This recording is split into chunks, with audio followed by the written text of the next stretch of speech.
Chapter 1. Aquesta. Some people are talented and some are lucky. But at that moment Mintz understood he was neither. Failing to cut the merchant's purse strings, he stood paralyzed with one hand still cupping the bag. He knew the pickpocket's creed, allowed for only a single touch, and he had dutifully slipped into the crowd. After 2 earlier attempts, a third failure meant they would bar him from another meal. Mintz was too hungry to let go. With his hands still under the merchant's cloak, he waited. The man remained oblivious. Should I try again? The thought was insane. But his empty stomach won the battle over reason. In a moment of desperation, Mintz pushed carefulness aside. Leather seemed strangely thick. Soaring back and forth, he felt the purse come loose.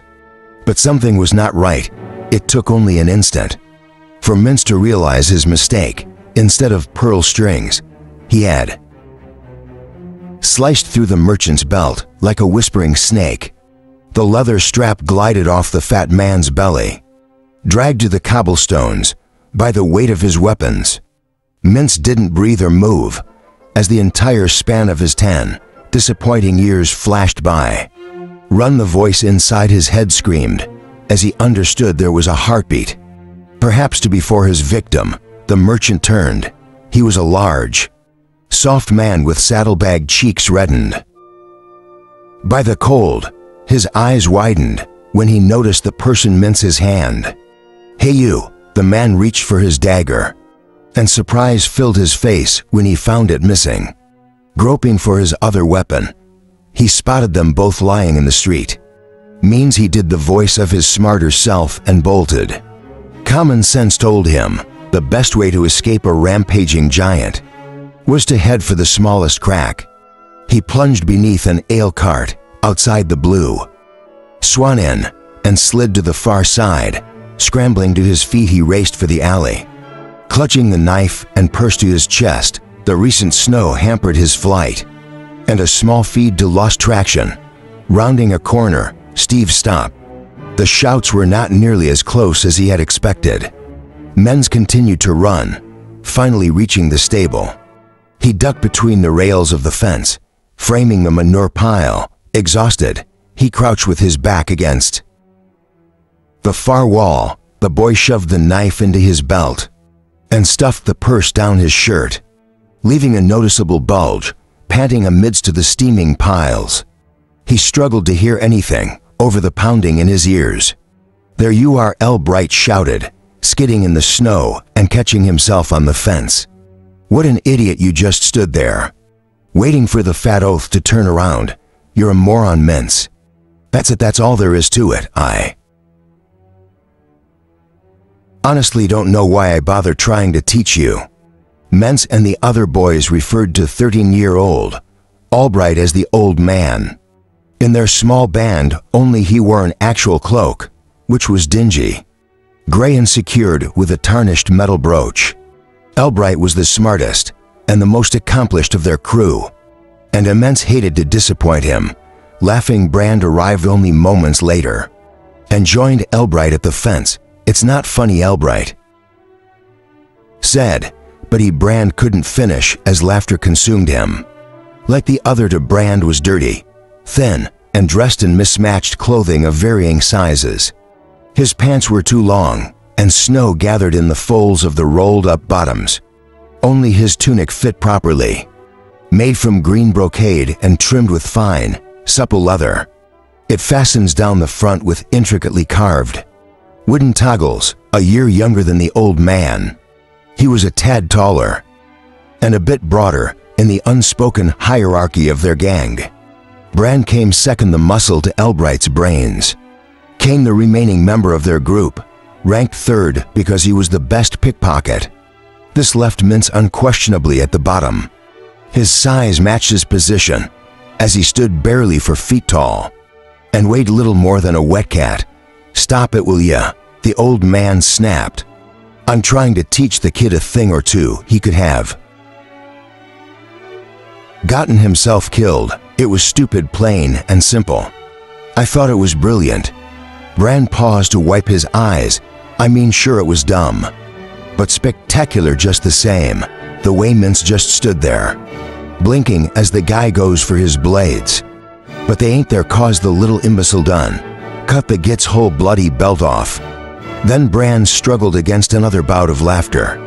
The best part is that just after Mince runs, the fat bastard goes to chase him, and his britches fall down. The guy toppled like a ruddy tree. Went right into the gutter by Ma. That was hilarious. Elbright tried to remain stern, but Bran's recounting soon had them all laughing. Okay, quit it. Elbright regained control and went straight to business. Let's see the take. Mince fished out the purse and handed it over with a wide grin. Feels heavy, he proudly stated. Elbright drew open the top and scowled. After examining the contents, just coppers. Bran and Elbright exchanged disappointed. Fran's and Vince's momentary elation melted. It felt heavy, he repeated mainly to himself. But now Bran asked, do we give him another go? Elbright shook his head. Now, all of us will have to avoid Church Square for a while. Too many people saw Mince. We'll move closer to the gates. We can watch for new arrivals and hope to get lucky. Do you want men started? No, give me back my knife. Bran is up next. The boys jogged towards the palace walls, following the trail that morning patrols have made. In the fresh snow, they circled east and entered Imperial Square. People from all over Avon were arriving for wintertide, and the central plaza bustled with likely prospect. There, Elbright said, pointing toward the city gate. Those to see him, one tall, the other shorter. They're a sorry-looking pair, mean, said exhausted. Bran agreed. Probably been riding all night in the storm. Elbright said with a hungry smile, go on, Bran. Do the old helpful stable boy routine. Now Mince, watch how this is done. It might be your only hope. As you got no talent for purse cutting, Royce Sant, Hadrian entered Imperial Square on ice-laden horses. Defending against the cold, the two appeared as ghosts shrouded in snowy blankets. Despite wearing all they had, they were ill-equipped for the winter roads, much less the mountain passes that lay between Ratibor and Equester. The all-night snowstorm had only added to their hardship. As the two drew their horses to a stop, Royce noticed Hadrian breathing into his cupped hands.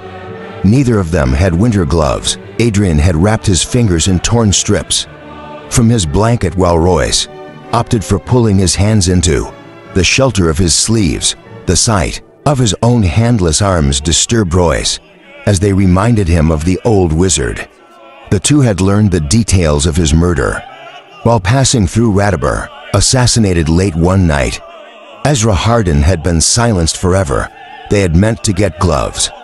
But as soon as they had arrived in Ratibor, they saw announcements proclaiming the nationalist leader's upcoming execution. The Empire planned to publicly burn Degan Gaunt in the Imperial capital of Equesta as part of the wintertide celebrations. After Hadrian and Royce had spent months traversing high seas and dark jungles, seeking Gauntua founders' whereabouts, tacked up to every tavern door in the city, was as much a blow as a blessing. Hearing some new calamity might arise to stop them from finally reaching him, they left early the next morning, long before the trade shops opened. Unwrapping his scarf, Royce drew back his hood and looked around. The snow-covered palace took up the entire southern side of the square, while shops and vendors dominated the rest. Farios displayed trimmed capes and hats. Shoemakers cajoled passers-by, offering to oil their boots. Bakers tempted travelers with snowflake-shaped cookies, and white powdered pastries and colorful banners were everywhere, announcing the upcoming festival. Royce had just dismounted when a boy ran up. "Take your horses, sirs. One night in a stable for just a silver each. I brush them down myself and see they get good oats too." Dismounting and pulling back his own hood, Adrian smiled at the boy. "Will you sing them a lullaby at night?" "Certainly, sir." The boy replied without losing a beat, "It'll cost you 2 coppers more." But I do have a very fine voice, I does. Any stable in the city will quarter a horse for 5 coppers, Royce challenged. Not this month, sir. Wintertide pricing started 3 days back. Stables and rooms fill up fast. Especially this year, you're fortunate you got here early. In another 2 weeks, they'll be stocking horses in the fields. Behind hunters' blinds, the only lodgings will be on dirt floors, where people will be stacked like cord wood for 5 silvers each. I know the best places and the lowest costs in the city. A silver is a good price right now, in a few days. It'll cost you twice that. Royce eyed him closely. What's your name? Rand the Bold they call me. He straightened up, adjusting the color of his tunic. Adrian chuckled and asked, why is that? Cause I junk never back down from a fight, sir. Is that where you got your tunic? Royce asked. The boy looked down, as if noticing the garment for the first time. This old thing, I got 5 better ones at home. I'm just wearing this rag, so I don't get the good. One's wet in the snow. Well, Brand, do you think? You can take these horses to the Bailey Inn at Hall and Coswell and stable them there. I could indeed, sir, and a fine choice I might add. It's run by a reputable owner charging fair prices. I was just going to suggest that very place. Royce gave him a smirk. He turned his attention to Du Bois, who stood at a distance pretending not to know Brand. Royce waved for them to come over. The boys appeared hesitant, but when he repeated the gesture, they reluctantly obliged. What are your names? He asked. Well, Bright, sir. The taller of the two replied. This boy was older than Brand and had a knife concealed beneath his cloak. Royce guessed he was the real leader of their group and had sent Brand over to make the play. Meant, sir, said the other, who looked to be the youngest and whose hair showed evidence of having recently been cut with a dull knife. The boy wore little more than rags of stained, worn wool. His shirt and pants exposed the bright pink skin of his wrists and shins. Of all his clothing, the item that fit best was a torn, woven bag draped over his shoulders. The same material wrapped his feet, secured around his ankles by twine. Hadrian checked through the gear on his horse, removed his spadoni blade, and slid it into the sheath which he wore on his back, beneath his cloak. Royce handed to silver tenants to the first boy. Then, addressing all 3, said, Brand, here is going to have our horses stabled at the Bailey and reserve us a room while he's gone. You 2 will stay here and answer some questions. But so we can't. Bud started, but Royce ignored him. When Brand returns with a receipt from the Bailey, I will pay each of you a silver if he doesn't return. If instead he runs off and sells the horses,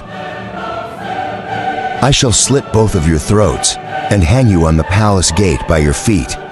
I let your blood drip into a pail, then paint a sign with it to notify the city that Brand the Bold is a horse thief. Then I'll track him down with the help of the Imperial Guard and other connections I have in this city, and see he gets the same treatment. Royce glared at the boy. Do we understand each other, Brand? The 3 boys stared at him with mouths agape. My man, not a very trusting fellow, are you, sir? Men, said Royce, grinned ominously. Make the reservation. Under the names of Grimm and Baldwin. Run along now, Brand. But do hurry back, you don't want your friends to worry. Brand led the horses away, while the other 2 boys watched him go. Elbright gave a little shake of his head. When Brand looked back, now boys, why don't you tell us? What is planned for this year's festivities?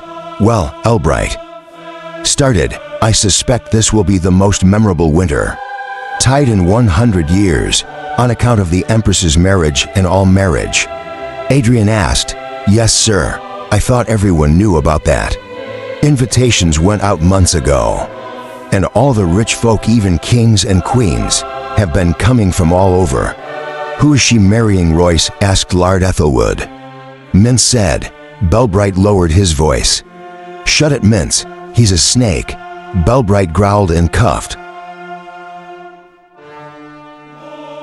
Him on the ear. Talk like that will get you dead. Turning back to Royce and Adrian. He said Mince has a bit of a crush on the Empress. He's not too pleased of the old king. On account of him marrying her and all, she's like a goddess she is. Mince declared misty-eyed. I seen her once. I climbed to that roof for a better view. When she gave a speech last summer, she shimmered like a star. She did by Marsh, she's beautiful. You can tell she's the daughter of Navran.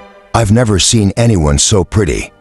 See what I means. It's a bit crazy when it comes to the Empress. Belbride apologized. He's got to get used to Regent Etheloid. Running things again, not that he ever really stopped. On account of the Empress being sick and all. She was hurt by the beast she killed up north. Mince explained, Empress Medina was dying from the poison. Healers came from all over, but no one could help then. Regent sold, or prayed, for 7 days and night without food or water. Maribor showed him that, the pure heart of a servant girl, named Amelia from Taran Vale, the power to heal the Empress. And she did. Lady Amelia has been nursing the Empress back to health. And doing a fine job. He took a breath. His eyes brightened, and a smile grew across his face. Means enough, Belbride said. What's all this about? Royce asked, pointing at the bleachers that were being built in the center of the square. They aren't holding the wedding out here, are they? No, the wedding will be at the cathedral. Those are the folks who want to watch the execution. They're going to kill the rebel leader. Yeah, that piece of news we heard about, Adrian said softly. Oh, so you came for the execution, more or less. I've got our spots all picked out. Albert said I'm gonna have Mince go up the night before and save us a good seat. Hey, why do I have to go? Mince asked Brandon. I have to carry all the stuff. You're too small to help and Kind's still sick, so you need to buy you have the cloak. And it's gonna be cold just sitting up there. The two boys went on arguing. But Royce could tell Adrian was no longer listening. His friend's eyes scanned the palace gates. Walls and front entrance. Adrian was counting guards. Rooms at the Bailey were the same as at every inn. Small and drab, with worn wooden floors and the musty odors. A small pile of firewood was stacked next to the hearth. In each room, but never enough for the whole night. Patrons were forced to buy more at exorbitant prices. If they wanted to stay warm, Royce made as usual. Rounds circling the block, watching for faces that appeared. Too many times, he returned to the room, confident that no one had noticed their arrival, at least no one who mattered. Roommate been here almost a week. Royce said a week. Why so early? Adrian asked. If you were living in a monastery for 10 months a year, wouldn't you show up early for winter died? Adrian grabbed his swords, and the two moved down the hall. Royce picked the lock of a weathered door and slid it open on the far side of the room. Two candles burned on a small table set with plates, glasses and a bottle of wine. A man dressed in velvet and silk stood before a wall mirror, checking the tie that held back his blonde hair and adjusting the high collar of his coat. Looks like he was expecting us, Adrian said. Looks like he was expecting someone. Royce clarified what. The startled Albert Winslow spun around. Would it hurt to knock? What can I say? Royce flopped on the bed. Were scoundrels and thieves. Scoundrels certainly, Albert said, but thieves. When was the last time you two stole anything? Do I detect dissatisfaction? I'm a Fike and I have a reputation to uphold, which takes a certain amount of income, money that I don't receive when you two are idle. Adrian took a seat at the table. He's not dissatisfied, he's outright scolding us. Is that why you're here so early? Royce asked. Scouting for work. Partially. I also needed to get away from the Wines Abbey. I'm becoming a laughing stock. When I contacted Lord Dareth, he couldn't lay off the Viscount Monk jokes. On the other hand, Lady May does find my pious reclusion appealing, and is she the one who? Adrian swirled a finger at the neatly arranged table. Yes, I was about to fetch her. I'm going to have to cancel. Arda, he looked from one to the other and sighed. Sorry. I hope this job pays well. This is a new Dublin, and I still owe the tailor. Blowing out the candles, he took a seat to cross from Hedron. How are things up north? Royce asked. Albert pursed his lips thinking. I'm guessing you know about Medford being taken. Imperial troops hold at most of the provincial castles. Except for Drondel Fields, Royce set up. No, we didn't know. How's Gwen? I've no idea, I was here when I heard. So Ulrich and Arista are at Drondel Fields, Adrian asked. King Ulrich is. But I don't think the princess was in Medford. I believe she's running Ratibor. They appointed a mayor or so, I've heard. No, Adrian said. We just came through there. She was governing after the battle, but left months ago in the middle of the night. No one knows why. I just assume she went home. Arbor Trout maybe. But I never heard anything about her going back. Probably better for her if she didn't. The imps of Drondel feel surrounded. Nothing is going in or out. It's only a matter of time before all. Rick will have to surrender. What about the Abbey as the Empire come knocking? Royce asked. Albert shook his head. Not that I know of, but like I said, I was already here when the Imperialists crossed. The Galabar. Royce got up and began to pace. Anything else? Adrian asked. Rumor has it that Tordealfa was invaded by goblins. But that's only a rumor as far as I can tell. Not a rumor, Adrian said. Oh, we were there actually. We were responsible. Sounds interesting, Albert said. Royce stopped his pacing. Don't get him started. Okay, so what brings you to Equester? Albert asked. I'm guessing it's not to celebrate Wintertide. We're going to break Deegan Gaunt out of the palace dungeon, and we need you for the usual inside work. Royce said. Really, you do know he's going to be executed on Wintertime, don't you? Yeah, that's why we need to get moving. It'll be a bad idea if we were late, Adrian added. Are you crazy? The palace at Wintertide. You've heard about this little wedding that's going on. Security might be a tad tighter than usual. Every day I see a line of men in the courtyard, signing up to join the guard. Your point? Adrian asked. We should be able to use the wedding to our advantage. Roy said. Anyone we know in town yet? Jenny and Leo arrived recently. I think really that's perfect.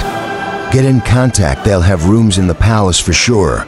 See if they can get you in, then find out all you can, especially about where they're keeping Gone. I'm going to need money.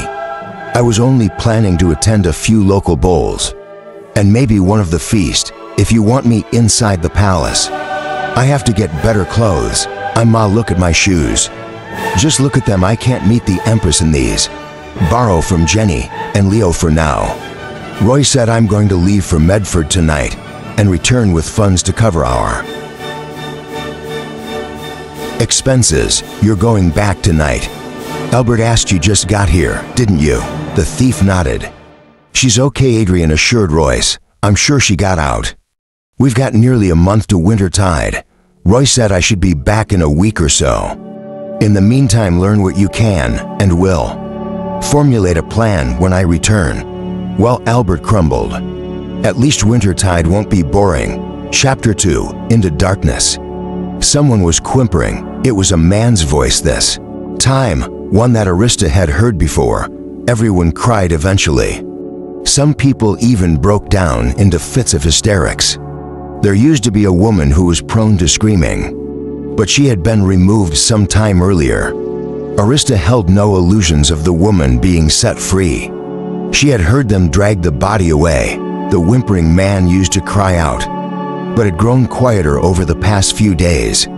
He never wailed anymore, although not long before she had heard him praying. Arista was surprised that he didn't ask for rescue, or even a quick death. All he prayed for was her. He asked Mariboy to keep her safe, but in all his ramblings, the princess never caught the name of the man's lover. There was no way to track the passage of time. In the dark, Arista tried counting meals, but her hunger suggested they came less than once per day.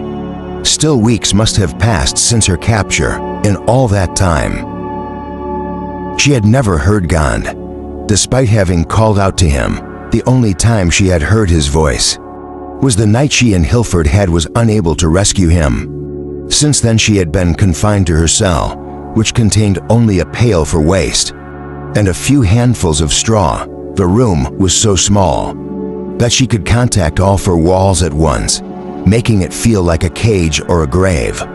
Arista knew that Medina, the girl once known as Thrace, had been kept somewhere just like that, perhaps even in that very cell.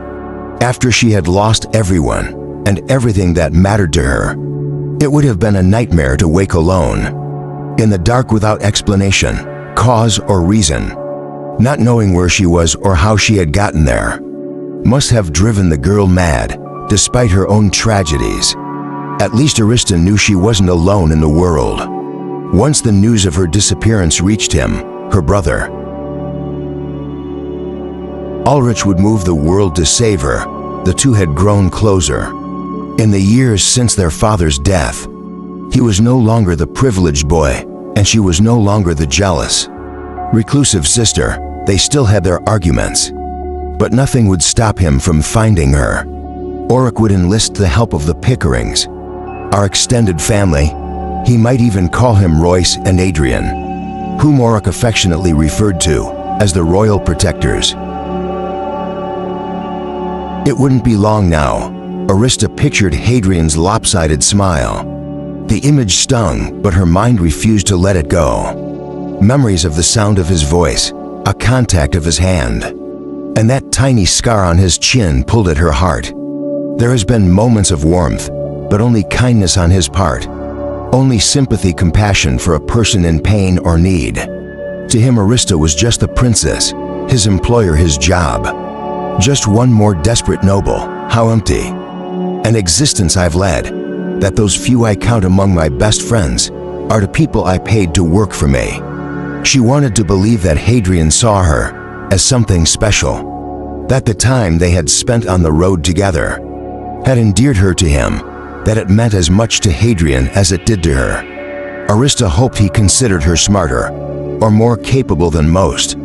But even if he did, men didn't want smart or capable. They wanted pretty. Arista was not pretty like Olenda Lanachlin or Linaire Pickering. If only Hadrian saw her the way Emery and Hilford had, then he would be dead too. The deep rumble of stone against stone echoed through the corridors. Footsteps sounded in the hall. Someone was coming. Now was not the time for food. While Arista couldn't count the days in the darkness, she knew food never came until she feared it might never come. They fed her so little that she welcomed the thin, putrid soup which smelled of rotten eggs. The approaching footballs came from 2 sets of shoes. The first she recognized as a guard, who wore metal and made it pronounce tink-tink. The other wore hard heels and soleless that created a distinct click-clack. That was not a guard, nor was it a servant. Servants wore soft shoes that made a swish sound, or no shoes at all, slap. Only someone wealthy could afford shoes that clacked on stone. The steps were slow but not hesitant. There was confidence in the long measured strides. A key rattled against the assembly of her lock, and then clicked. A visitor. The door to her cell opened, and a bright light made Arista whines. A guard entered, jerked her roughly to one side, and attached a pair of iron bracelets, chaining her wrists to the wall, leaving her sitting with her arms above her head. The guard exited but left the door open. A moment later, Regent Salder entered holding a lantern. "How are you this evening, princess?" The old man shook his head sadly, making tisking noises. "Look at you, my dear. You are so thin and filthy. And where in Mariber's name did you get that dress? Not that there's much of it left, is there? Those look like new bruises too. Have the guards been raping you?" "No, I suppose not." Sauter lowered his voice to a whisper. "They had extremely strict orders not to contact Medina when she was here. I accused an innocent jailer of improperly touching her, and then had him pulled apart by oxen as an example. There were no problems after that. It might seem extreme, but I couldn't have a pregnant empress now, could I? Of course, in your case. I really don't care, but the guards don't know that. Why are you here? She asked. Hello, raspy voice sounded strange even to her. I thought I would bring you some news, my dear. Kilner and Vanis have fallen. Renyard is now a happy member of the Empire.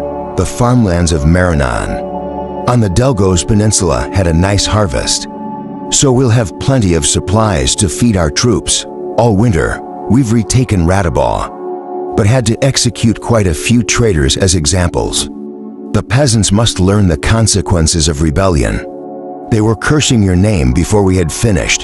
Arista knew he was telling the truth, not because she could read his face, which she barely saw through her matted hair, but because Saldo had no reason to lie. What do you want? To things really. I want you to realize that the new empire has risen, and nothing can stand in its way. Your life, Arista, is over. You will be executed in a matter of weeks, and your dreams are already dead.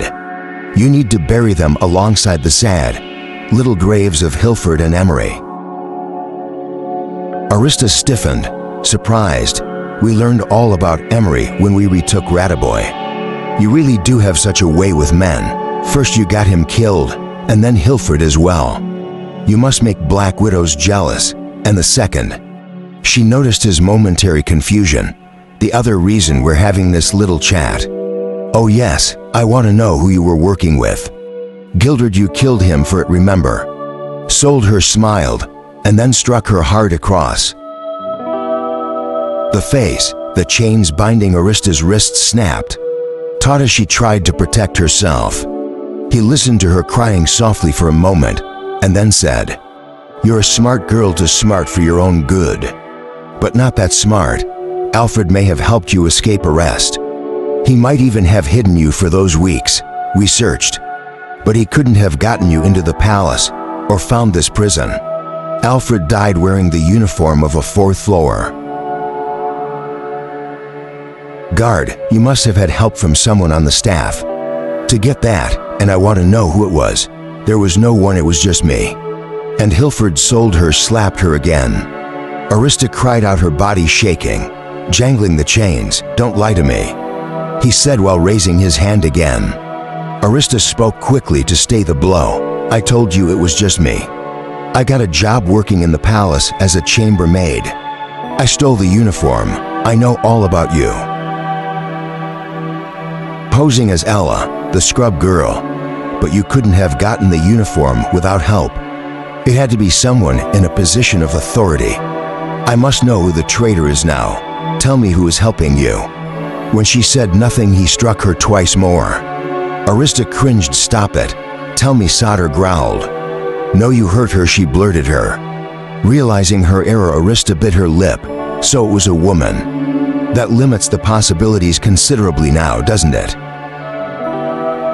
Sodder played with a key that dangled from a small chain, spinning it around his index finger.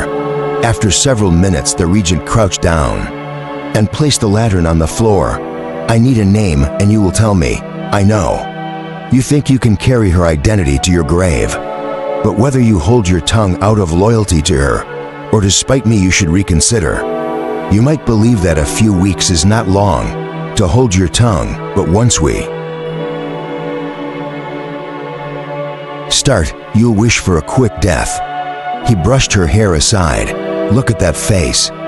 You don't believe me, do you? Still so naive, still such an optimistic child. As a princess, you've led such a pampered life.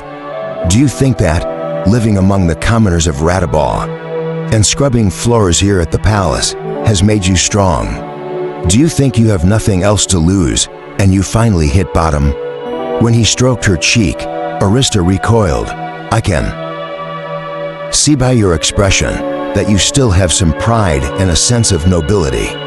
You don't yet realize just how far you have to fall. Trust me, Arista. I can strip you of that carriage and break your spirit.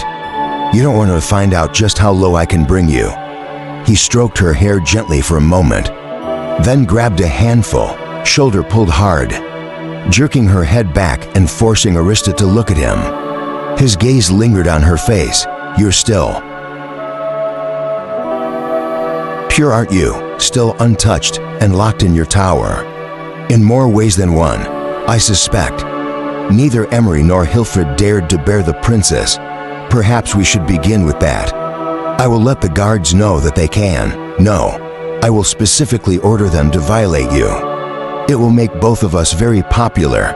The men will be requesting extra duty, so they can desecrate you night and day. Sadr let go of her hair, allowing her head to drop. "Once you are thoroughly used, and your pride has evaporated, I ascend for the Master Inquisitor. I'm assured he will relish the opportunity to purge the evil from the infamous Witch of Melanger." Sadr moved closer and spoke softly, intimately. "The Inquisitor is very imaginative, and what he can do with chains, a bucket of water, and a searing hot brand is sheer artistry. You scream until you lose your voice. You'll black out and wake where the nightmare left off." Arista tried to turn away, but his wrinkled hands forced her to look at him once again. His expression was not pleased. "Oh, maniacal." Sadr appeared grim, almost sad. "You will experience anguish that you never thought possible. Your remaining courage will evaporate into myth and memory. Your mind will abandon you, leaving behind a drooling lump of scarred flesh. Even the guards won't want you then." Sadr leaned forward until she could feel his breath and feared he might kiss her. "If after all that you've still not given me what I want, I will turn my attention to that pleasant little family. Who took you in? The Barkers, wasn't it? I will have them arrested and brought here. The father will watch as his wife takes your place. With the guards, then she will witness her husband and sons drawn and quartered one by one. Imagine what it will do to the woman when she sees our youngest, the one you supposedly saved, die. She will blame you, Arista. That poor woman will curse your name, and rightly, sir, for it will be your silence that destroyed her life." He gently patted Arista's burning cheek. "Don't force me to do it. Tell me the traitor's name. She is guilty of treason. But the poor Barkers are innocent. They have done nothing. Simply tell me the name of this woman, and you can prevent all these horrors." Arista found it difficult to think and fought for breath as she started losing control. Her face throbbed from his blows, and she was sickened by the salty, metallic taste of blood in her mouth. Guilt conjured images of Emery and Hilfred, both of whom had died because of her. She couldn't bear to add the Barkers' blood to her hands, to have them suffer for her mistakes. "I'll tell you," Arista finally said, "but in return, I want your assurance nothing will happen to the Barkers." Sadr looked sympathetic, and she could almost see the grand, fatherly face from her youth. How could he make such despicable threats and then return to such a kindly expression? Was beyond her understanding. "Of course, my dear. After all, I'm not a monster. Just give me what I want, and none of those things will come to pass. Now tell me, what is her name?" Arista hesitated. Sadr lost his smile once again. Her time was up. She swallowed and said, "There was someone who hid me, gave me food, and even helped to find God. She's been a true friend, so kind and selfless. I can't believe I'm betraying her to you now." "Her name," Sadr pressed. Tears ran from Arista's eyes as she looked up. "Her name is Edith Mon." Chapter 3, Subrichton. Archibald Valentine, the Earl of Chadwick, stared out the windows of the Imperial throne room. Behind him, Sadr shuffled parchments at a table, while Ethelred warmed the throne, not yet his own. A handful of servants occasionally drifted in and out, as did the Imperial Chancellor, who briefly spoke with one regent or another. No one ever spoke to Archibald or asked for his counsel. In just a few short years, Regent Saldar had risen from Bishop of Medford to the architect of the new empire. Ethren was about to trade his king's crown of Warwick for the imperial scepter of all Avron. Even the commoner Merrick Marius had managed to secure a noble thief, wealth, and a title. What do I have to show for all my contributions? Where's my crown, my wife, my glory? The answers Archibald knew all too well. He would wear no crown. Etherwood would wed his wife. And as for his glory, the man who had stolen, that was just entering the hall. Archibald heard the boots, panting against the polished marble floor. The sound of the man's stride was unmistakable, uncompromising, straightforward, brash. Turning around, Archibald saw some Brechton Belstrads, floor-length blue cape sweeping behind the knight, holding his helm and the crook of one arm and wearing a metal breastplate. He looked as if he were just returning from battle. So Brechton was tall, his shoulders broad, his chin chiseled. He was a leader of men victorious in battle, and Archibald hated him so. Rachton, welcome to Aquesta, Etherd called. As the knight crossed the room, Brechton ignored him and Sodder as well, walking directly to Archibald's side, where he stomped dramatically and dropped to one knee. Your lordship, he said. Yes, yes, get up. The Earl of Chadwick waved a hand at him. As always, I am at your service, my lord. Sir Brockton Heatherland addressed the knight again. Brechton showed no sign of acknowledgement and continued to speak. With his liege, you called, my lord. What is it you wish of me? Actually, I summoned you on behalf of Regent Ethelred. He wishes to speak with you. The knight stood. As you wish, my lord. Rectum turned and crossed the distance to the throne. His sword slapped against his side, and his boots pounded against the stone. He stopped at the base of the steps and offered only a shallow bow. Bethel and scowl, but only briefly. Sir Brachton, not long last. I've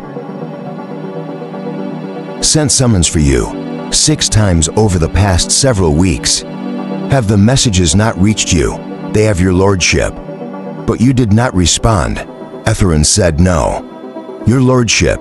Why, my lord? The Earl of Chadwick commanded me to take Melanger. I was following his orders, Brachton replied.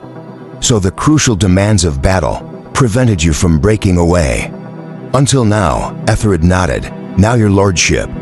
Only the fall of Drondel Fields remains, and the siege is well tended. Victory is assured and does not require my attention. Then I don't understand why didn't you come when I ordered you to appear before me. I do not serve you, your lordship. I serve the Earl of Chadwick. Archibald's disdain for Brechton did not diminish. His delight at seeing Ethelud verbally slapped. May I remind you tonight that I will be emperor in just a few weeks. You may, your lordship. Ethelred looked confused. This brought a smile to Archibald's face. He enjoyed seeing someone else trying to deal with Brechton, and knew exactly how the regent felt. Was Brechton granting Ethelred permission to remind the knight, or had he just insinuated? The regent might not be emperor. Either way, the comment was rude, yet spoken so plainly and respectfully that it appeared innocent of any ill intent. Brechton was like that, politely confounding and pointedly confusing. He had a way of making Archibald feel stupid, and that was just one of the many reasons he despised the arrogant man. I see this is going to continue to be an issue. Ethelred said. It demonstrates the point of this meeting. As emperor, I will require good men to help me reign. You have proven yourself a capable leader, and as such I want you to serve me directly. I am prepared to offer you the office and title of Ground Marshal of all Imperial forces. In addition, I grant you the province of Melanger. Archibald staggered. Melanger is mine, but will be when it's taken. It was promised to me. Yes, Archie, but time was changed. I need a strong man in the north defending my border. Ethelred looked at Brechton. I will appoint you the Marquis of Melanger, all too fitting, given that you are responsible for taking it. This is outrageous. Archibald shattered, stomping his foot. We had a deal. You have the imperial crown, and Sodder has the imperial mitre. What do I get? What is the reward for all nice sweat and sacrifice? Without me, you wouldn't have me longer to bestow to anyone. Don't make a fool of yourself, Archie Saldo said gently. You must have known. We could never entrust such an important realm to you. You're too young, too inexperienced, too weak. There was silence as Archibald fumed. Well, Ethelred turned his attention back to Brecton, Marquis of Melangor, Grand Marshal of the Imperial Host. What say-o? So Brecton showed no emotion. I serve the Earl of Chadwick, just as my father and grandfather before me. It does not appear he wishes this, if there is nothing else. I must return to my charge in Melangor. Sebrecton pivoted sharply and strode back to Archibald. Already knelt once more, Ethelud stared after him in shock. Don't leave Aquesta just yet, Archibald told. The night I may have need of you here. As you wish, my lord. Brecton stunned and briskly departed. They were silent, as they listened to the night's footfalls echo and fade. Etherod's face turned scarlet, and he clenched his fists. Sodder stared after Brecton with his usual irritated glare. It seems you didn't take into account the man's unwavering sense of loyalty when you made your plans. Archibald railed, but then how could you, seeing as how you obviously don't understand the meaning of the word. Yourself, you should have consulted me first. I would have told you what the result would be. But you couldn't do that, could you? No, because it was me you are plotting to stab in the back. Calm down, Archie Saldo said. Stop calling me that. My name is Archibald. Spit flew from his lips. You're both so smug and arrogant.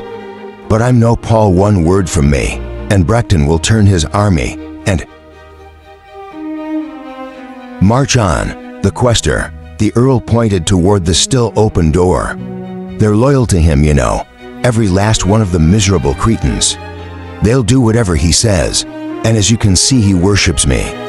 He clenched his fists and advanced, maddened that his soft heels did not have the same audible impact as Brecton's. I could get King Ulrich to throw a support behind me. As well, I could return his precious Melangor in exchange for the rest of Averin. I could beat you at your own little game. I'd have the Northern Imperial Army in my right hand, and what remains of the Royalists in my left. I could crush both of you in less than a month. So don't tell me to calm down, Sally. I've had it with your condescending tone and your holier-than-thou attitude. You're as much as a worm as Etherin. You're both in this together, weaving your webs and plotting against me. You just may have caught your own selves in your sticky trap this time. He headed for the door. Archibald. Ethelred called after him. The Earl did not pause as he swept past. Chancellor Biddings was just outside the throne room and gave the Earl a concerned look. Servants scattered before Archibald as he marched in a fury through the doorway to the inner ward, bursting into the brilliant sunshine. Reflected by the courtyard snow, he discovered he was unsure where to go from there. After a few moments, Archibald decided that it didn't matter. It felt good just to move, to burn off energy, to get away. He considered calling for his horse. A long ride over hard ground seemed like just the thing he needed, but it was cold out. Archibald did not want to end up miles from shelter, freezing, tired, and hungry. Instead, he settled for pacing back and forth, creating a shallow trench in the new snow. Frustration turned to pleasure as he recalled his little speech. He liked the look it had put on both of her faces. They hadn't expected such a bold response from him. The delight ate up most of the burning anger, and the pacing dissipated the rest, taking a seat on an upturned bucket. He stomped the snow from his boots. Would Brecton turn his forces against Aquesta? Could I become the new emperor and have Medina for my own with just a single order? The answer formed almost as quickly as the question had. The thought was an appealing dream, but nothing more. Brecton would never agree and would refuse the order. For all the knight's loyal bravado, everything that man did was subservient to some inscrutable code. The entire house of Belstrand had been that way. Archibald recalled his father, complaining about their ethics. The Valentines believed that knights should take orders without question in exchange for wealth and power. The Belstrands believed differently. They clung to an outdated ideal, that the ruler appointed by Maribor must act within his will to earn a knight's loyalty. Archibald was certain Brexton wouldn't consider civil war to be Maribor's will. Apparently, nothing Archibald ever really wanted fit that category. Still, he'd rock the regions on their heels, and they would treat him better. He would finally have respect, now that they understood just how important he was. The regions would have no clue that he couldn't deliver on his threats, so they would try to placate him with a larger prize. In the end, Archibald would have Melanger and perhaps more. Chapter 4. Wedding Plans. The Duchess of Rochelle was a large woman. In more than just girth, her husband matched her, as they were both frattin' people with thick necks, short pudgy fingers, and cheeks that jiggled when they laughed, which in the case of the lady was often and loud. They were like bookends to each other, a male and female version, cut from the same cloth in every way, except temperament. While the Duke was quiet, Lady Genevieve was anything but. Amelia always knew when the Duchess was coming, as the lady heralded her own arrival with a trumpet-like voice that echoed through the palace halls. She greeted everyone regardless of class with a hearty "Hello, how are you?" In her brassy voice, which boomed off the dial stone, she would hug servants' guards, and even the huntsman's hand if he crossed her path. Amelia had met the Duke and Duchess when they first arrived. Sada was there, and had made the error of trying to explain why an audience with the Empress was not possible. Amelia had been able to excuse herself, but she was certain Sada had not been so lucky, and probably was delayed for hours. Since then, Amelia had been avoiding the Duchess, as the woman was not one to take no for an answer, and she didn't want to repeat Sada's mistake. After 3 days, Amelia's luck finally ran out. When she was leaving the chapel, "Amelia, darling," the Duchess shouted, rushing forward, with her elegant gown billowing behind her. When she reached Amelia, 2 huge arms surrounded the imperial secretary. In a crushing embrace, "I've been looking for you everywhere. Every time I inquire, I'm told you are busy. They must work you to death." The Duchess released her grip. "You poor thing, let me look at you." She took Amelia's hands and spread her arms wide. "Oh my, how lovely you are. But darling, please tell me this is a wash day, and your servants are behind." "Nope, don't bother. I am certain that is the case. Still, I hope you won't mind if I have Lois, my seamstress, whip you up something. I do so love giving gifts.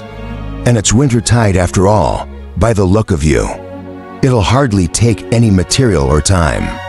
Lois will be thrilled. Lady Genevieve took Amelia's arm and walked her down the hall. "You really are a treasure. You know, but I can tell they treat you poorly. What can you expect with men like Ethel, Red and Salt are running the show? Everything will be fine though now that I'm here." They rounded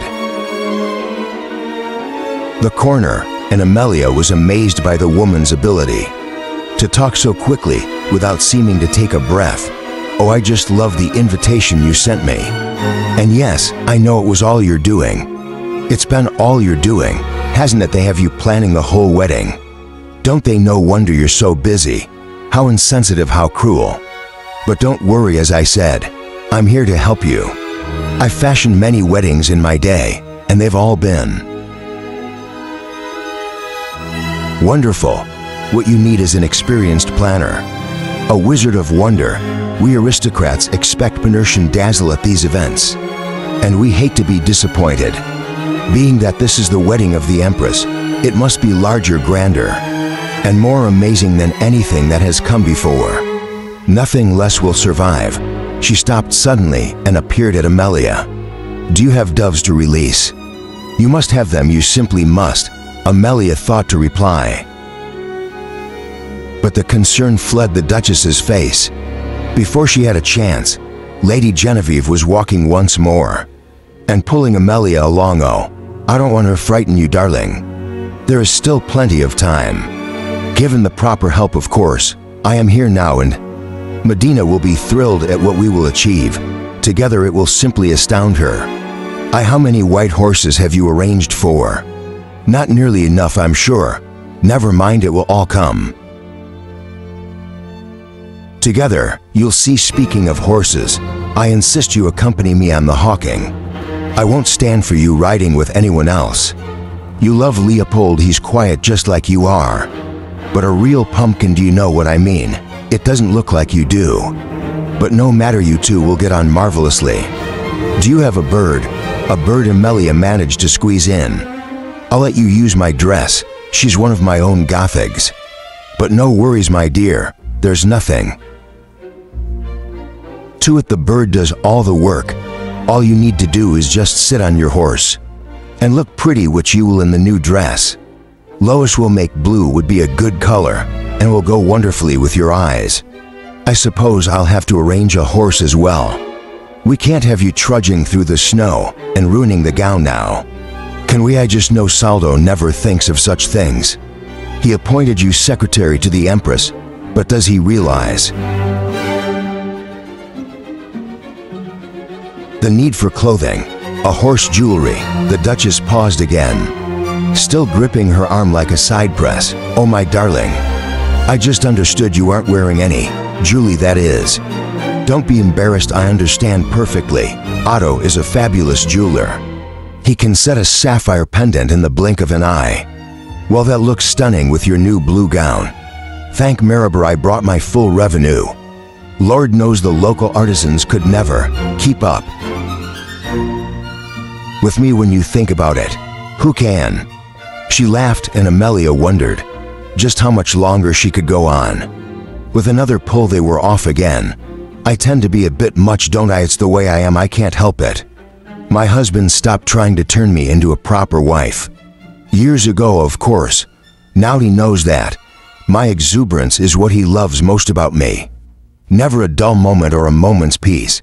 He always says, 'Speaking of man, have you chosen a champion to carry your favor in the joust?' No, you haven't, but darling, knights just adore fighting for pretty young things like you. I'll bet you've driven them mad by waiting so long." There was a pause which startled Amelia into speech. "I didn't know I was supposed to. Ha." Lady Genevieve laughed delightedly. "You are a marvel, darling. Simply fabulous. Catherine tells me you're new to the gentry, elevated by Maribor himself, isn't that delightful? Maribor's chosen one, watching over Maribor's heir. How amazing." They turned the corner into the West Wing, where a handful of chambermaids scattered like pigeons before a carriage. "You're a living legend, dear Amelia Pye. Every knight in the kingdom will clamor for your favor. There will be none more sought after, except the Empress herself. But of course no one would dare insult Etherland by asking for her favor just weeks before his wedding. No one wants to make an enemy of a new emperor. That makes you the darling of the festival. You can have your pick of any eligible bachelor dukes, princess, earls, counts, and barons are all hoping for the chance to capture your attention or win the honor of sitting next to you at the feast. With a victory on the field of high court, I wasn't planning on going to either." Amelia stated. The mere idea of noblemen chasing her was beyond frightening. While courtly love might be honorable and romantic for princesses and countesses, no noble ever practiced gentleness with a common woman. Serving girls who caught the eye of any noble, whether knight or a king, could be taken against their will. Amelia had never been attacked, but she had wiped tears and bound wounds for more friends than she cared to count, although she now possessed the title of lady before her name. Everyone knew her background, and Amelia feared her flimsy title would be a poor shield against the lost. Driven noble, nonsense, you must attend the feasts. Besides, it's your duty. Your absence could very well start a riot. You don't want to be the cause of an insurrection in the weeks leading up to your Empress's wedding. Do you? Ah, no. Of course, good. So it's settled now, you just need to pick someone. Do you have a favorite? I don't know any. Of them, none, good gracious darling. Do they keep you a prisoner? What about Sir Elgar or Samarthus? Vince Rudolph is competing, and he is a fine choice with an excellent future. Of course, there's also Sambrecton. You couldn't find a better choice than that. I know he does have a reputation for being a bit stuffy. It is true, of course, but after his victory in Melanger, he's the hero of the hour and quite dashing. The Duchess wiggled her eyebrows. Yes, Brexton would be a perfect choice. Why? The ladies of several courts have been falling over him. For years, a look of concern crossed Lady Genevieve's face. That does bring up a good point. You'll probably need to be careful while you are certainly the object of every knight's affections. That means you're also the target of every lady's jealousy. The Duchess threw a meaty arm around Amelia's neck and pulled her close, as if she were going to whisper in her ear, but her voice didn't drop a bit in volume. Trust me, these women are dangerous, Cordy. Love isn't a game to them. You're new to politics. So I'm telling you this for your own good. These are daughters of kings, dukes and earls, and they're used to getting what they want. When they don't, they can be vengeful. They know all about your background. I am certain that many have sent spies to visit your family, trying to dig up any dirt they can. If they can't find any, trust me, they will invent some lady.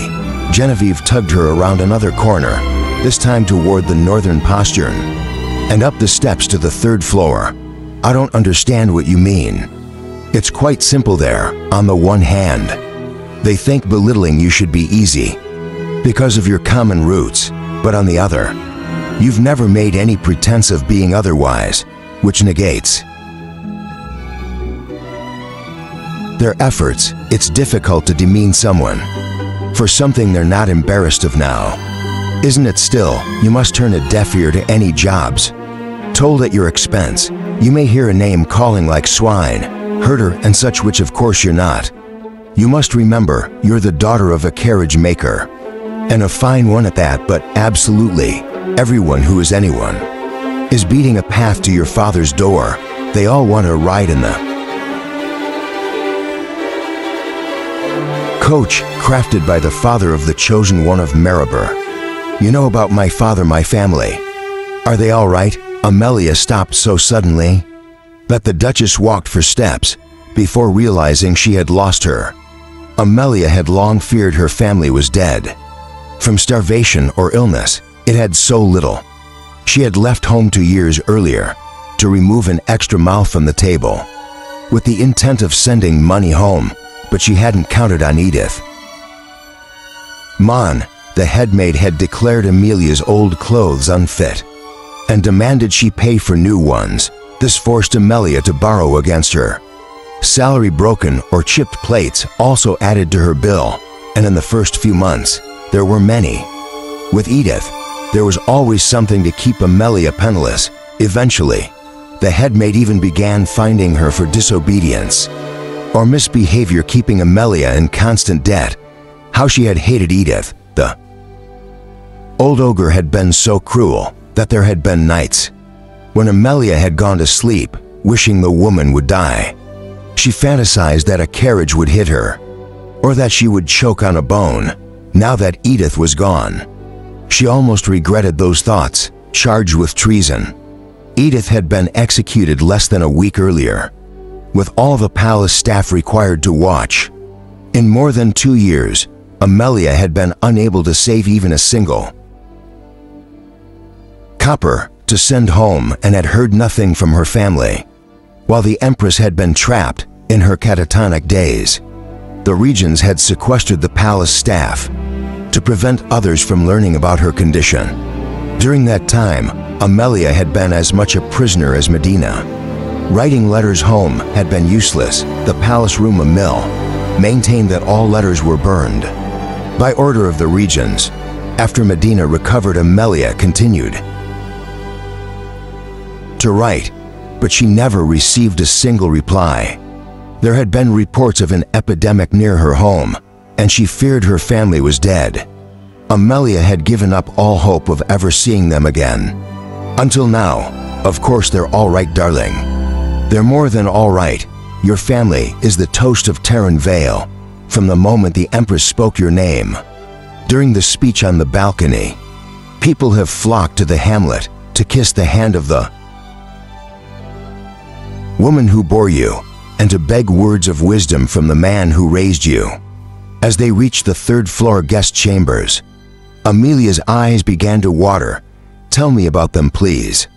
I must know. Well, let's see. Your father expanded his workshop, and it now takes up an entire block. He's received hundreds of orders from all over Avron. Artisans from as far away as Ghent beg for the chance to work as his apprentices, and he's hired dozens. The townsfolk have elected him to city council. There's even talk of making him mayor come spring. And my mother Amelia asked with a quivering lip, "How is she?" "She's just marvelous, darling. Your father bought the grandest house in town, and filled with servants, leaving a plenty of time for leisure. She started a modest salon for the local artisan women. They mostly eat cake and gossip.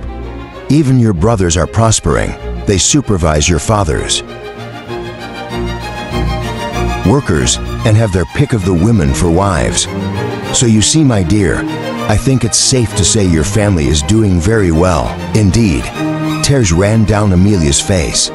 "Oh, darling, what is wrong, Wentworth?" she called out as they reached her quarters. A dozen servants paused in their tasks to look up. "Give me your handkerchief and get a glass of water." Immediately, the Duchess directed Amelia to sit on a settee, and Genevieve dabbed the girls' tears away with surprising delicacy. "I'm sorry," Amelia said softly, "I just nonsense. I'm the one who should apologize. I had no idea such news would upset you." She spoke in a soft motherly voice. Then turning in the direction the servant had gone, the Duchess roared, "Where's that water?" "I'm all right, really," Amelia showed her. "I just haven't seen my family in so long, and I was afraid." Lady Genevieve smiled and embraced Amelia. The Duchess whispered in her ear, "Dear, I've heard it said that people come from far and wide to ask your family how you saved the Empress. Their reported response is that they know nothing about that. But what they can say with complete certainty is that you saved them." Amelia shook with emotion at the words. Lady Genevieve picked up the handkerchief. "Where's that water?" she bellowed once more. When it arrived, the Duchess thrust the cool glass into Amelia's hands. She drank while the big woman brushed back her hair. "There, now that's better." Lady Genevieve purred. "Thank you, not at all, darling. Do you feel up to finding out why I brought you here?" "Yes, I think so." They were in the Duchess's formal reception area, part of the four-room suite that Lady Genevieve had redecorated, transforming the doll stone shell into a warm, rich parlor. Thick woolen drapes of red and gold covered every inch of wall. Facades made the arrow slits appear large and opulent and intricately carved. Cherry mantel fronted the previously bare stone fireplace. Layers of carpets covered the entire room, making the floor soft and cozy. Not a stick of the original furniture remained. Everything was new, and lovelier than anything Amelia had ever seen before. A dozen servants, all dressed in reds and girls, returned to work. One individual, however, stood out. He was a tall, well-tailored man in a delightful outfit of silver and gold brocade. On his head he wore a whimsical, yet elegant hat that displayed a long billowing plume. "Viscount," the Duchess called, waving the man over. "Amelia, darling, I want you to meet Viscount Albert Winsler." Then chanted, "Indeed." He removed his hat, then swept it elaborately in a reverend bow. "Albert is perhaps the foremost expert on organizing grand events. I hired him to mastermind my summer's Rule Festival. and it was utterly amazing. I tell you, the man is a genius. You are far too kind, my lady, Winslow said softly with a warm smile. How you manage to fill the merch with leaping dolphins is beyond me, and the streamers that fill the sky. Why, I've never seen such a thing. It was pure magic. I'm pleased to have pleased you, my lady. Amelia, you simply must use Albert. Don't worry about the cost. I insist on paying for his services. Nonsense, good ladies. I couldn't conceive of taking payment for such a noble and worthwhile endeavor. My time is yours, and I do whatever I can out of devotion to you both. And of course for her evidence there. Now Lady Genevieve exclaimed, the man is as chivalrous as a paladin. You must take him up on his offer, darling. They both stared at Amelia until she found herself nodding. I am delighted to be of service, my lady. When can I meet with your staff? Amelia hesitated. There's only me and Nimbus. Oh, Nimbus. I'm sorry, but I was on my way to meet with him when we met. I'm supposed to be selecting entertainment for the feasts, and I'm terribly late. Well, you should hurry off then. Lady Genevieve said, take Albert with you. He can begin there now. Run along. There's no need to thank me. My dear, your success will be my reward. Amelia noticed that Viscount Winslow was less formal and away from the Duchess. He greeted each performer warmly, and those not selected were dismissed with respect and good humor. He knew exactly what was required, and the auditions proceeded quickly under his guidance. All told, they selected 20 acts, 1 for each of the pre-wedding feasts, 3 for the Eve's Eve banquet, and 5 for the wedding reception. The Viscount even picked for more, just in case of illness or injury. Amelia was grateful for the Viscount's help. As much as she had grown to rely on Nimbus, he had no experience with event planning. Originally, the courtier had been hired as the Empress's tutor, but it had been quite some time since he had educated Medina on poise or protocol. Such skills were not required, as Medina never left her room. Instead, Nimbus became the secretary to the secretary, Amelia's right hand. He knew how to get things done in a royal court, whereas Amelia had no clue. From his years of service to the nobles in Renyard, Nimbus had mastered the subtle language of manipulation. He tried to explain the new answers of this skill to Amelia, but she was a poor student. From time to time, he corrected her for doing foolish things, such as bowing to the chamberlain, thanking a steward, for standing in the presence of others, which forced them to remain on their feet. Almost every success she had in the palace was because of Nimbus's coaching. A more ambitious man would resent her taking the credit, but Nimbus always offered his counsel in a kind and helpful manner. Sometimes when Amelia caught herself doing something particularly stupid, or when she blushed from embarrassment, she noticed Nimbus spilling something on himself, or tripping on a carpet. Once he even fell halfway down a flight of stairs.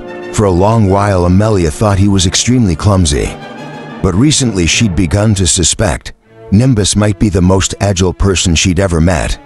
The hour was late, and Amelia hurried toward the Empress's chamber. Gone were the days when she spent nearly every minute in Medina's company.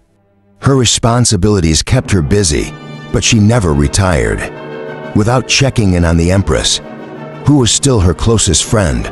Rounding a corner, she bumped headlong into a man. I'm sorry, she exclaimed, feeling more than a little foolish for walking with her head down. Oh no, my lady, the man replied. It is I who must apologize for standing as a roadblock. Please forgive me. Amelia did not recognize him, but there were many new faces at the palace these days. He was tall and stood straight, with his shoulders squared. His face was closely shaved and his hair neatly trimmed. By his bearing and clothing, she could tell he was a noble. He was dressed well, but unlike those of many of the wintertide guests, his outfit was subdued. It's just that I'm a bit confused, he said, looking around. "Are you lost?" she asked. He nodded. "I know my way in forests and fields. I can pinpoint my whereabouts by the use of moon and stars, but for the life of me, I'm a total imbecile when trapped within walls of stone. That's okay, I used to get lost in here all the time." "Where are you going?" "I've been staying in the night swing at my lord's request, but I stepped outside for a walk and can't find my way back to my quarters." "You're a soldier then?" "Yes, forgive me. My stupidity is without end." He stepped back and bowed formally. "Sir Brecton of Chadwick, son of Lord Belstrade. At your service, my lady." "Oh, you're Sir Brexton." Appearances never impressed Amelia, but Brexton was perfect. It was exactly what she expected a knight should be: handsome, refined, strong, and just as Lady Genevieve had described dashing. For the first time since coming to the palace, she wished she were pretty. "Indeed I am. You've heard of me then. For good or ill." "Good, most certainly. Why just?" She stopped herself and felt her face blush. Concern followed his brow. "Have I done something to make you uncomfortable?" "I am terribly sorry if I know." "No, not at all. I'm just being silly, to be honest. I never heard of you until today, and then it's embarrassing," she admitted, feeling even more flustered by his attention. The knight's expression turned serious. "My lady, if someone has dishonored me or harmed you through the use of my name." "Oh no, nothing as terrible as all that. It was the Duchess of Rochelle," and she said. "Yes." Amelia cringed. She said, "I should ask you to carry my favor in the joust." "Oh, I see." He looked relieved. "I'm sorry to disappoint you." "But I'm not, I know," she interrupted, preferring not to hear the words. "I would have told you so myself, if she ever stopped talking. Woman is a whirlwind. The idea of a knight, any knight carrying my favor, is absurd." So Brecton appeared puzzled. "Why is that? Look at me." She took a step back so he could get a full view. "I'm not pretty, and as we both know, I'm the opposite of graceful. I'm not a noble blood, having been born a poor carriage-maker's daughter. I don't think I could hope for the huntsman's dog to sit beside me at the feast, much less have a renowned knight such as yourself riding on my behalf." Recton's eyebrows rose abruptly. "Carriage-maker's daughter? You are her Lady Amelia of Tarn Vale." "Oh yes, I'm sorry." She placed her hand to her forehead and rolled her eyes. "See, I've all the etiquette of a mule. Yes, I am Amelia." Brecton studied her for a long moment. At last he spoke. "You're the maid who saved the Empress." Disappointing, I know. She waited for him to laugh and insist she could not possibly be the chosen one of Maribor, while Medina's public declaration had helped protect Amelia. Had also made her uncomfortable for a girl who had spent her whole life trying to hide from attention. Being famous was difficult. Worse yet, she was a fraud. The story about a divine intervention selecting her to save the Empress was a lie, a political fabrication. Sauter's way of manipulating the situation to his advantage. To her surprise, the knight did not laugh. He merely asked, "And you think no knight will carry your favor because you are of common blood?" "Well, that and about a dozen other reasons. I hear the whispers sometimes." Severecton dropped to one knee and bowed his head. "Please, Lady Amelia, I beseech you, give me the honor of carrying your token into the joust." She just stood there. The knight looked up. "I've offended you, haven't I? I'm too bold. Forgive my impudence. I had no intention to participate in the joust, as I deem such contests the unnecessary endangerment of good men's lives for vanity and foolish entertainment. Now, however, after meeting you, I realize I must compete, for more is at stake. The honor of any lady should be defended. And you are no ordinary lady, but rather the chosen one of Maribor. For you I would slay 1,000 men to bring justice to those blackbirds who would soil your good name. My sword and lance are yours, dear lady, if you will but grant me your favor." Dumbstruck, Amelia didn't realize she'd agreed until after walking away. She was numb and couldn't stop smiling. for the rest of her trip up the stairs. As Amelia reached Medina's room, her spirits were still soaring. It had been a good day, perhaps the best of her life. She discovered her family was alive and thriving. The wedding was proceeding under the command of an experienced and gracious man, and a handsome knight had knelt before her and asked for her token. Amelia grasped the latch, excited to share the good news with Medina. But all was forgotten the moment the door swung open. As usual, Medina sat before the window, dressed in her thin, white nightgown, staring out at the brilliance of the snow. In the moonlight, next to her was a full-length, intricately carved oval mirror, mounted with brass fittings on a beautiful wooden swivel. Where did that come from? Amelia asked, shocked. The Empress didn't answer. How did it get here? Marina glanced at the mirror. It's pretty. Isn't it a pity they brought such a nice one? I suppose they wanted to please me. Amelia approached the mirror and ran her fingers along the polished edge. How long have you had it? They brought it in this morning. I'm surprised to survive the day. Amelia turned her back on the mirror to face the Empress. I'm in no hurry, Amelia. I still have some weeks yet. So you've decided to wait for your wedding? Yes, at first I didn't think it would matter. But then I understood it could reflect badly on you. If I wait, it'll appear to be Ethelud's fault. Everyone will assume I couldn't stand the thought of him touching me. Is that the reason? No, I have no feelings about him or anything. Well, except for you. But you'll be all right. Medina turned to look at Amelia. I can't even cry anymore. I never even wept when they captured Arista. Not a single tear. I watched the whole thing from this window. I saw Sadr and the syrup go in, and knew what that meant. They came back out, but she never has. She's down there right now, in that horrible, dark place, just like I once was. When she was here, I had a purpose, but now there's nothing left. It's time for this ghost to fade away. I've served the Regent's purpose. By helping them build the Empire, I've given you a better life. And not even Sadr will harm you now. I tried to help Arista, but I failed. Now it's time for me to leave. Amelia knelt down next to Medina, gently drew back the hair from her face, and kissed her cheek. Don't speak that way. You were happy once, weren't you? You can be again. Medina shook her head. A girl named Thrace was happy.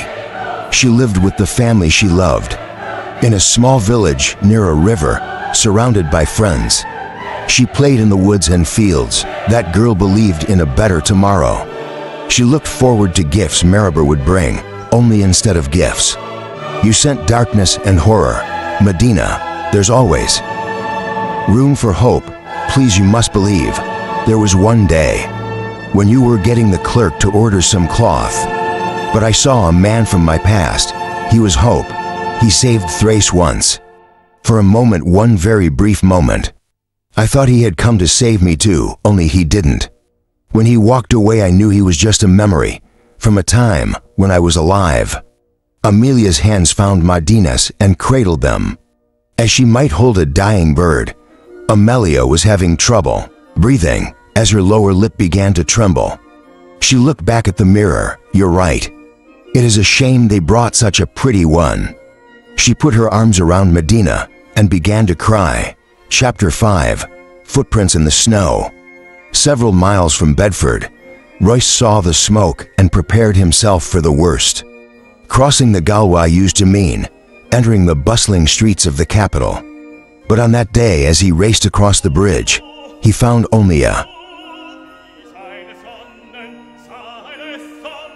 charred expanse of blackened posts and scorched stone. The city he had known was gone. Royce had never called anywhere home. To him, the word meant a mythical place, like paradise or fairyland. But Wayward Street had been the closest thing he'd ever found. A recent snowfall covered the city, like a sheet that nature had drawn over a corpse. Not a building remained undamaged, and many were nothing but charcoal and ash. The castle's gates were shattered, portions of the walls collapsed. Even the trees and Gentry Square were gone. Medford House, in the lower quarter, was a pile of smoldering beams. Nothing remained across the street, except a gutted foundation and a burned sign displaying the hint of a rose in blistered paint. He dismantled and moved to the rubble of the house. Where Gwen's office used to be, he got a glimpse of pale fingers. Beneath a collapsed wall, his legs turned. Weak and his feet foolish, as he stumbled over the wreckage. Smoke caught in his throat, and he drew up the scarf to cover his nose and mouth. Reaching the edge of the wall, he bent trying to lift it. The edge broke away, but it was enough to reveal what was underneath. An empty cream-colored glove. Royce stepped back from the smoke. Sitting on the blackened porch, he noticed he was shaking. He was unaccustomed to being scared. Over the years, he'd given up caring if he lived or died, figuring that a quick demise spared him the pain of living in a world so miserly. That'd begrudge an orphan boy a life. It'd always been ready for death. Gambling with it, waging bets against it, Royce had been satisfied in the knowledge that his risks were sound. Because he had nothing of value to lose, nothing to fear, Gwen had changed everything. He was an idiot and never should have left her alone. Why did I wait? They could have been safe enough. Emperor, or only he held the key. The new empire could beat themselves senseless against its walls and never reach him or his family. A block away, a noisy flock of crows took flight. Royce stood and listened, hearing voices on the wind. Noticing his horse wandering down the street, he cursed himself for not tying her up. By the time he caught the reins, he spotted a patrol of Imperial soldiers passing the charred ruins of Mason Grumman's place.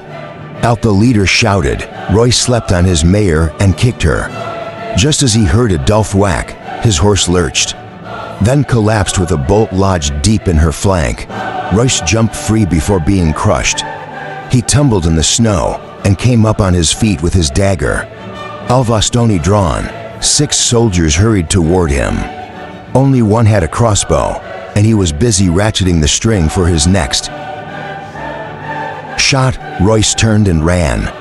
He slipped into an alley filled with debris and vaulted over the shattered remains of the Rose and Thorn, crossing the sewer near the end stable. He was surprised to find the plank bridge still there. Shouts rose behind him, but they were distant and muffled by the snow.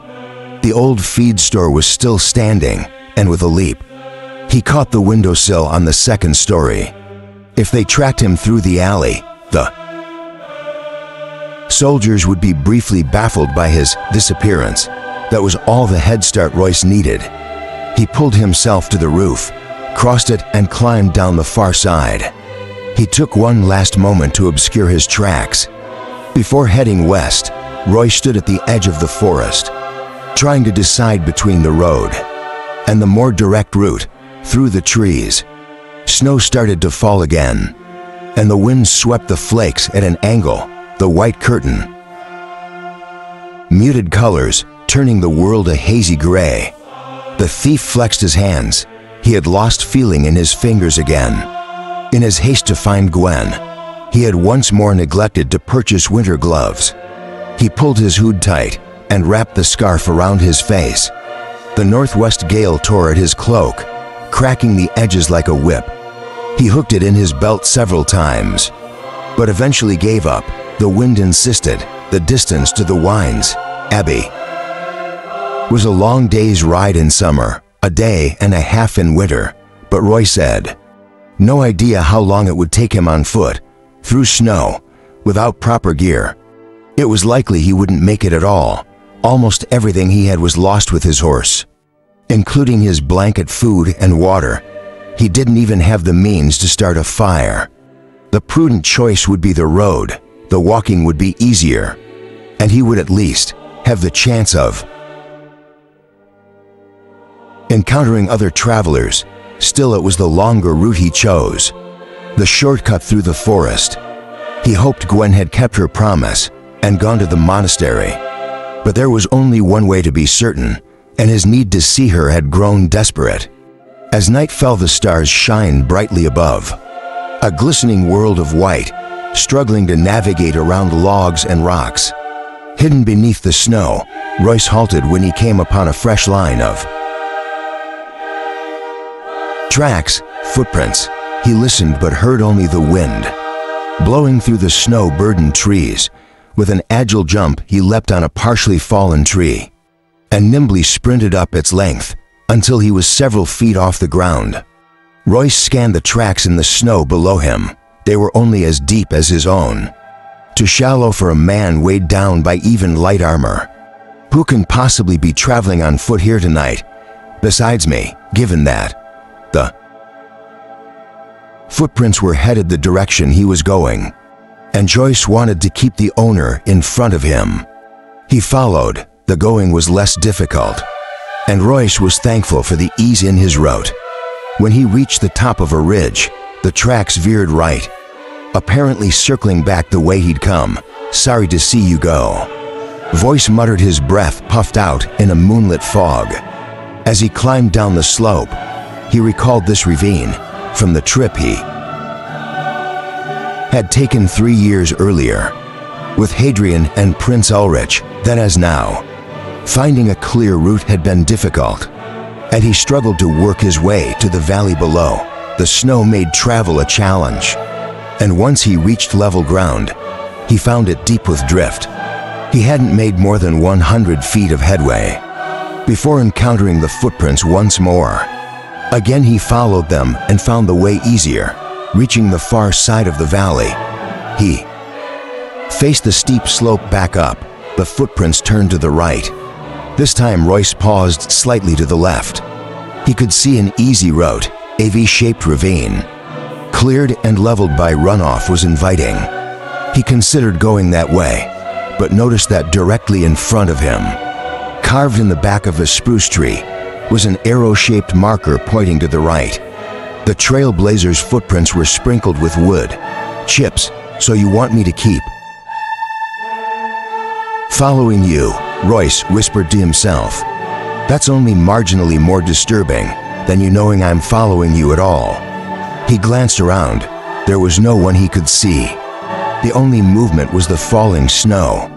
The stillness was both eerie and peaceful, as if the wood waited for him to decide. His legs were weak, his feet and hands numb. Royce had never liked invitations, but he guessed following the prince would once again be the easier route. He looked up at the slope and sighed. After following the tracks only a few hundred feet more, he spotted a pair of fur mittens dangling from the branch of a tree. Royce slipped them on and found they were still warm. "Okay, that's creepy," Royce said aloud. He raised his voice and added, "I'd love a skin of water, a hot steak with onions, and perhaps some fresh baked bread with butter." All around him was the tranquil silence of a dark wood. In falling snow, Royce shrugged and continued onward. The trail eventually hooked left, but by then, the steep bluff was little more than a mild incline. Royce half expected to find a dinner waiting for him when he reached the crest, but the hilltop was bare. In the distance was a light, and the footprints headed straight toward it. Royce ticked through the possibilities and concluded nothing. There was no chance. Imperial soldiers were leading him through the forest, and he was too far from Windermere for it to be monks. Dozens of legends spoke of fairies and ghosts inhabiting the woods of western Maelanger, but none mentioned denizens that left footprints and wore mittens. No matter how he ran the scenarios, he could find no way to justify an impending trap. Still, Royce gripped the handle of Alvastoni and charged forward. As he closed the distance, he saw that the light came from a small house built high in the limbs of a large oak tree. Below the treehouse, a ring of thick evergreens surrounded a livestock pen, or dark horse poured the snow beside a wooden lean-to. "Hello," voice called. "Climb up," the voice yells down, "if you're not too tired." "Who are you?" "I'm a friend, an old friend, or rather you're mine." "What's your name, friend?" Roy stared up at the opening. On the underside of the treehouse, Rin. Now see, that's a bit odd, as I have few friends and none of them is called Rin. I never told you my name before. Now are you gonna come up and have some food? Or simply steal my horse and ride off? Personally, I suggest a bite to eat first. Royce looked at the horse for a long moment before grabbing the knotted rope, dangling along the side of the tree trunk and pulling himself up. Reaching the floor of the house, he peeked inside. The space was larger than he had expected. Was oven warm and smelled of meat stew. Branches reached out in all directions, each one rubbed smooth as a banister. Pots and scarves hung from the limbs, and several layers of mats and blankets hid the wooden floor. In a chair crafted from branches, a slim figure smoked a pipe. "Welcome, Mr. Royce," Rin said with a smile. He wore crudely stitched clothes, made from rough treated hides. On his head was a hat that looked like an all-flopped sack. Even with his ears hidden, his slanted eyes and high cheekbones betrayed his elven heritage. On the other side of the room, a woman and a small boy chopped mushrooms and placed them in a battered pod, suspended in a small fireplace. Made of what looked to be river stones, they too were near a half-breed mix of human and elf. Like Royce himself, neither said a word, but they glanced over at him from time to time while adding vegetables to the pot. "You know my name?" Royce asked. "Of course, it isn't a name I could easily forget. Please come in, my home is yours. How do you know me?" Royce pulled up his legs and closed the door. 3 autumns ago, just after Armrath's murder, you were at the Silver Pitcher. Royce fought back the hat. They were sick. Rin tilted his head toward his family beaver. The both of them, we were out of food. And I spent my last coin on some old bread and a turnip. From Mr. Hall, I knew it wouldn't be enough, but there was nothing else I could do. You were the elf that they accused of thieving.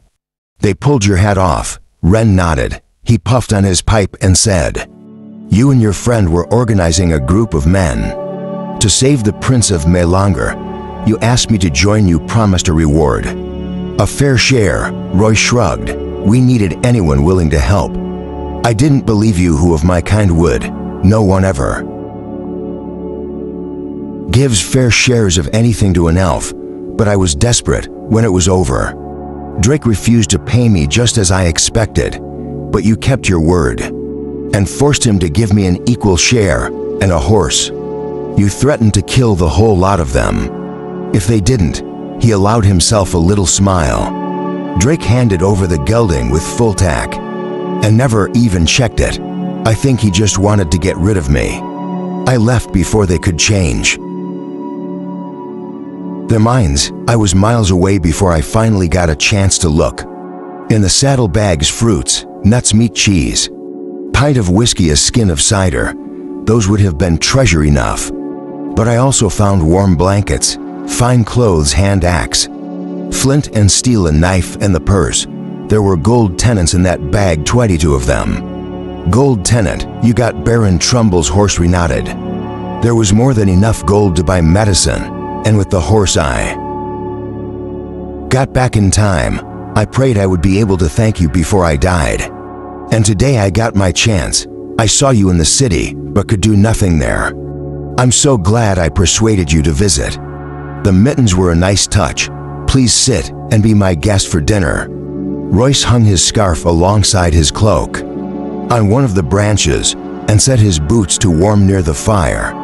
The four ate together with little conversation after she had taken his empty bowl. Rin's wife spoke for the first time. "You look tired, Mr. Royce. Can we make you a bed for the night?" "No, sorry. I can't stay," Royce said while getting up, pleased to feel his feet again. "You're in a hurry?" when asked. "You could say that in that case.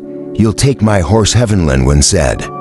An hour earlier, Royce would have stolen a horse from anyone he had happened upon, so he was surprised to hear himself say, "No, I mean thanks, but no, I insist. I named him Heavenlin because of you. It means unexpected gift in Elvish.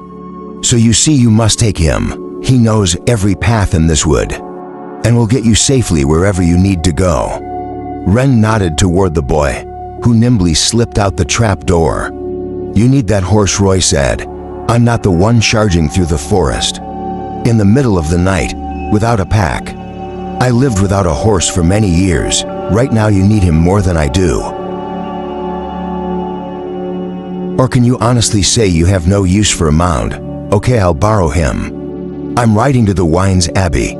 I let them know he is your animal. You can claim him there." Royce bundled up and descended the rope. At the bottom, Ren's son stood with the rattied horse. Rin climbed down as well. "Evan Lin is yours now if you have no further need.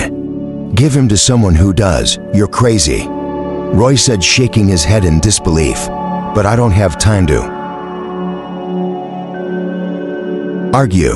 He mounted and looked back at Rin, standing in the snow beneath his little home. "Listen, I'm just not used to people, you know. Ride safe and be well, my friend." Royce nodded and turned Heavenland toward the road. He traveled all night following the road and fighting a fresh storm that rose against him. The wind blew bitter, pulling his garment away and causing him to shiver. He pushed the horse hard, but Heavenland was a fine animal and didn't falter. At sunrise, they took a short rest in the shelter of fir trees. Royce ate the hard round of mushroom-stuffed bread Rin's wife had provided and gave Heavenland a bit of one end. "Sorry about the pace," he told the horse, "but I'll make sure you get a warm stall and plunge to eat when we arrive." Royce was unable to mention that the deal depended on his finding Gwen safe, anything less, and he wouldn't care about the needs of the horse. He wouldn't care about anything. The storm continued to rage all through that day. Gale-swept snow blew across the road, forming patterns that resembled ghostly snakes. During the entire trip, Royce didn't come across a single traveler, and the day passed by in a blinding haze of white as darkness fell. The two finally reached the summit of Monastery Hill. The abbey, silent and still, appeared from behind a veil of falling snow. The quiet of the compound was disturbing, too, similar to that visit he had made 3 years earlier, after the Imperialists and burned the church to the ground. With dozens of monks locked inside, panic threatened to overtake Royce as he raced up the stone steps and pulled on the expansive doors. He entered, moving quickly down the length of the East Range. He just needed a face, any face. Someone he could ask about Gwen. Not a single monk in the abbey could have missed the arrival of a band of prostitutes. The corridor was dark, as was the hall leading to the cloister. He opened the door to the refectory and found it vacant. The empty dining tables were matched by empty benches. As Royce listened to the hollow echo of his own footsteps, the sense of doom that had driven him through the snow caused him to sprint to the church. Reaching the two-story double doors, he feared that, just as once before, he would find them chained shut. Taking hold of the latches, he pulled hard. The soft sound of singing washed over him as Royce gazed down a long nave filled with monks. The massive doors boomed as they slammed against the walls. The singing halted and dozens of heads turned. "Rise," a voice said, a woman's voice, her voice. The forest of brown-clad monks shifted, and he spotted Gwen among them, dressed in an emerald gown. By the time she reached the aisle, he was throwing his arms around her and squeezing, until she gasped, "Master Melbourne, please." The abbot said, "We are in the middle of Vespers." Chapter 6, The Palace. Adrian drew the drapes and lit a candle on the small table. Before asking Albert, "What have you discovered in the past?" Royce had always run the meetings, and Adrian found himself trying to remember all the little things he would do to ensure secrecy. They were in Hadrian's room at the Bailey, and this was their first meeting since Royce had left. Albert was staying at the palace now, and Hadrian wanted to keep Albert's visits infrequent. A guest of the Empress might patronize a CD Inn for entertainment, but too many visits could appear suspicious. Jenny introduced me to the Empress's secretary. Albert said he was dressed in a heavy cloak, which hid his lavish attire beneath simple wool. The girl cried tears of joy when Jenny told her the news about her family. I think it's safe to say that Lady Amelia loves the Duchess and at least trusts me. You should have seen Jenny. She was marvelous and her chambers are exquisite. What about Leo? Adrian asked. He's quiet as always but playing along. If Jenny is all right with it, so is he besides. He's always hated Ethelred, that sat at the table. The dim flickering light revealed not much more than their faces for over a week. Hagen had tried to find out what he could in town, but he wasn't getting very far. He didn't have the head for planning that Royce did, and you know how Jenny loves intrigue.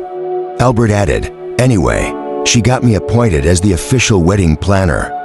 That's perfect. Have you learned anything useful? I asked Lady Amelia about places that could be used to temporarily house performers. I told her it's common practice to utilize empty cells, since tavern space is hard to come by. Nice. Thanks, but it didn't help. According to her, the palace doesn't have a dungeon, just a prison tower. Prison tower sounds good. It's empty. Empty. Are you sure? Have you checked? Albert shook his head. Off limits. Why would it be off limits if it's empty? The Viscount shrugged. No idea, but Lady Amelia shows me. It is said she was up there herself. Besides, I've watched it the last few nights, and I'm pretty sure she's right. I've never seen a light, although I did see a threat night going once. Any other ideas? Albert drummed his fingers on the tabletop, thinking for a moment. The only other restricted areas, the 5th floor, which I've determined is where the Empress resides. Have you seen her? Adrian leaned forward. Have you managed to speak with her now? As far as I can tell, Medina never leaves her room. She has all her meals brought to her, Amelia insists. The Empress is busy administrating the empire and is still weak. Apparently, the combination leaves are unable to receive guests. This has been a source of irritation recently. All the visiting dignitaries want an audience with the Empress, but all are denied. Someone has to see her. Lady Amelia certainly does. There's also a chambermaid. Albert fished inside his tunic, pulling out a wadded bundle of parchments, which he unfolded on the table. Yes, here it is. The chambermaid is named Anna, and the door guard is. He shuffled through his notes. Gerald. Anna is the daughter of a mercer from Colnera. As for Gerald, his full name is Gerald Banff. He's from Chadwick family, friend of the Belstrads. Albert took a moment to flip through a few more pages. Was once personal aide to Sir Brecton. A commendation for bravery, one in the position of honor guard to the Empress. What about the regents? I assume they could see her, but as far as I can tell they don't, at least. No one I've talked to reports ever having seen them. On the 5th floor, how can she govern if she never takes a meeting with Ethelita Sauter? Adrian asked. I think it's obvious the regents are running the empire. Adrian slumped back in his seat with a skull. So she's a puppet. Albert shrugged. Maybe. Is this significant? Royce and I knew her before she became the Empress. I thought maybe she might help us. Doesn't look like she's any real power. Does anybody know this? Some of the nobles may suspect, although most appear colossally unaware. They can't all be that gullible. You have to keep in mind that many of these people are extremely religious and dedicated imperialists. They accept the story of her being the heir, descended from Marable, from what I've determined, the vast majority of the peasant class feels the same way. The servants and even palace guards view her with a kind of awe. The rarity of her appearances is only reinforced. This notion it's a politician's dream. Since she's hardly seen, no one attaches any error to her, and instead they blame the regents, so no one other than Amelia. The guard and the chambermaid. Caesar looks that way. Oh wait. Albert paused. Nimbus also. Apparently has access, Nimbus. Adrian asked. Yes, he's a courtier from Vernus. I met him several years ago at some gala ball. No one of account as I remember, but generally a decent fellow. He's actually the one that introduced Lord Dare effin' me to Valentine. Which LED to that pair of stolen letter jobs you did. For the Earl of Chadwick and Alanda Lanauchlin, Nimbus is a thin, funny guy. Prone to wearing loud clothes, in a powdered wig always, carries a little leather satchel over his shoulder. Rumor is he carries makeup in it. Smarter than he appears, certainly very alert. He listens to everything.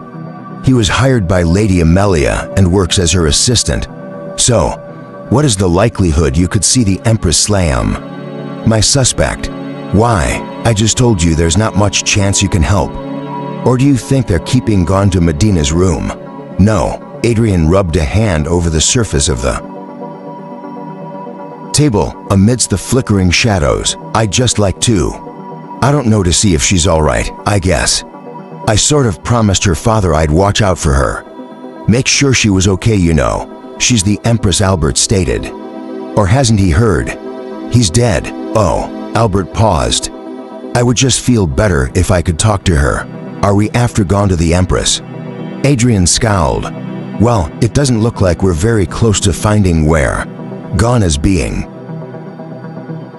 held. I think I've pushed things about as far as I can. I'm a wedding planner, not a guard. And people get suspicious if I start asking about prisoners. I really didn't think it would be this hard to find him.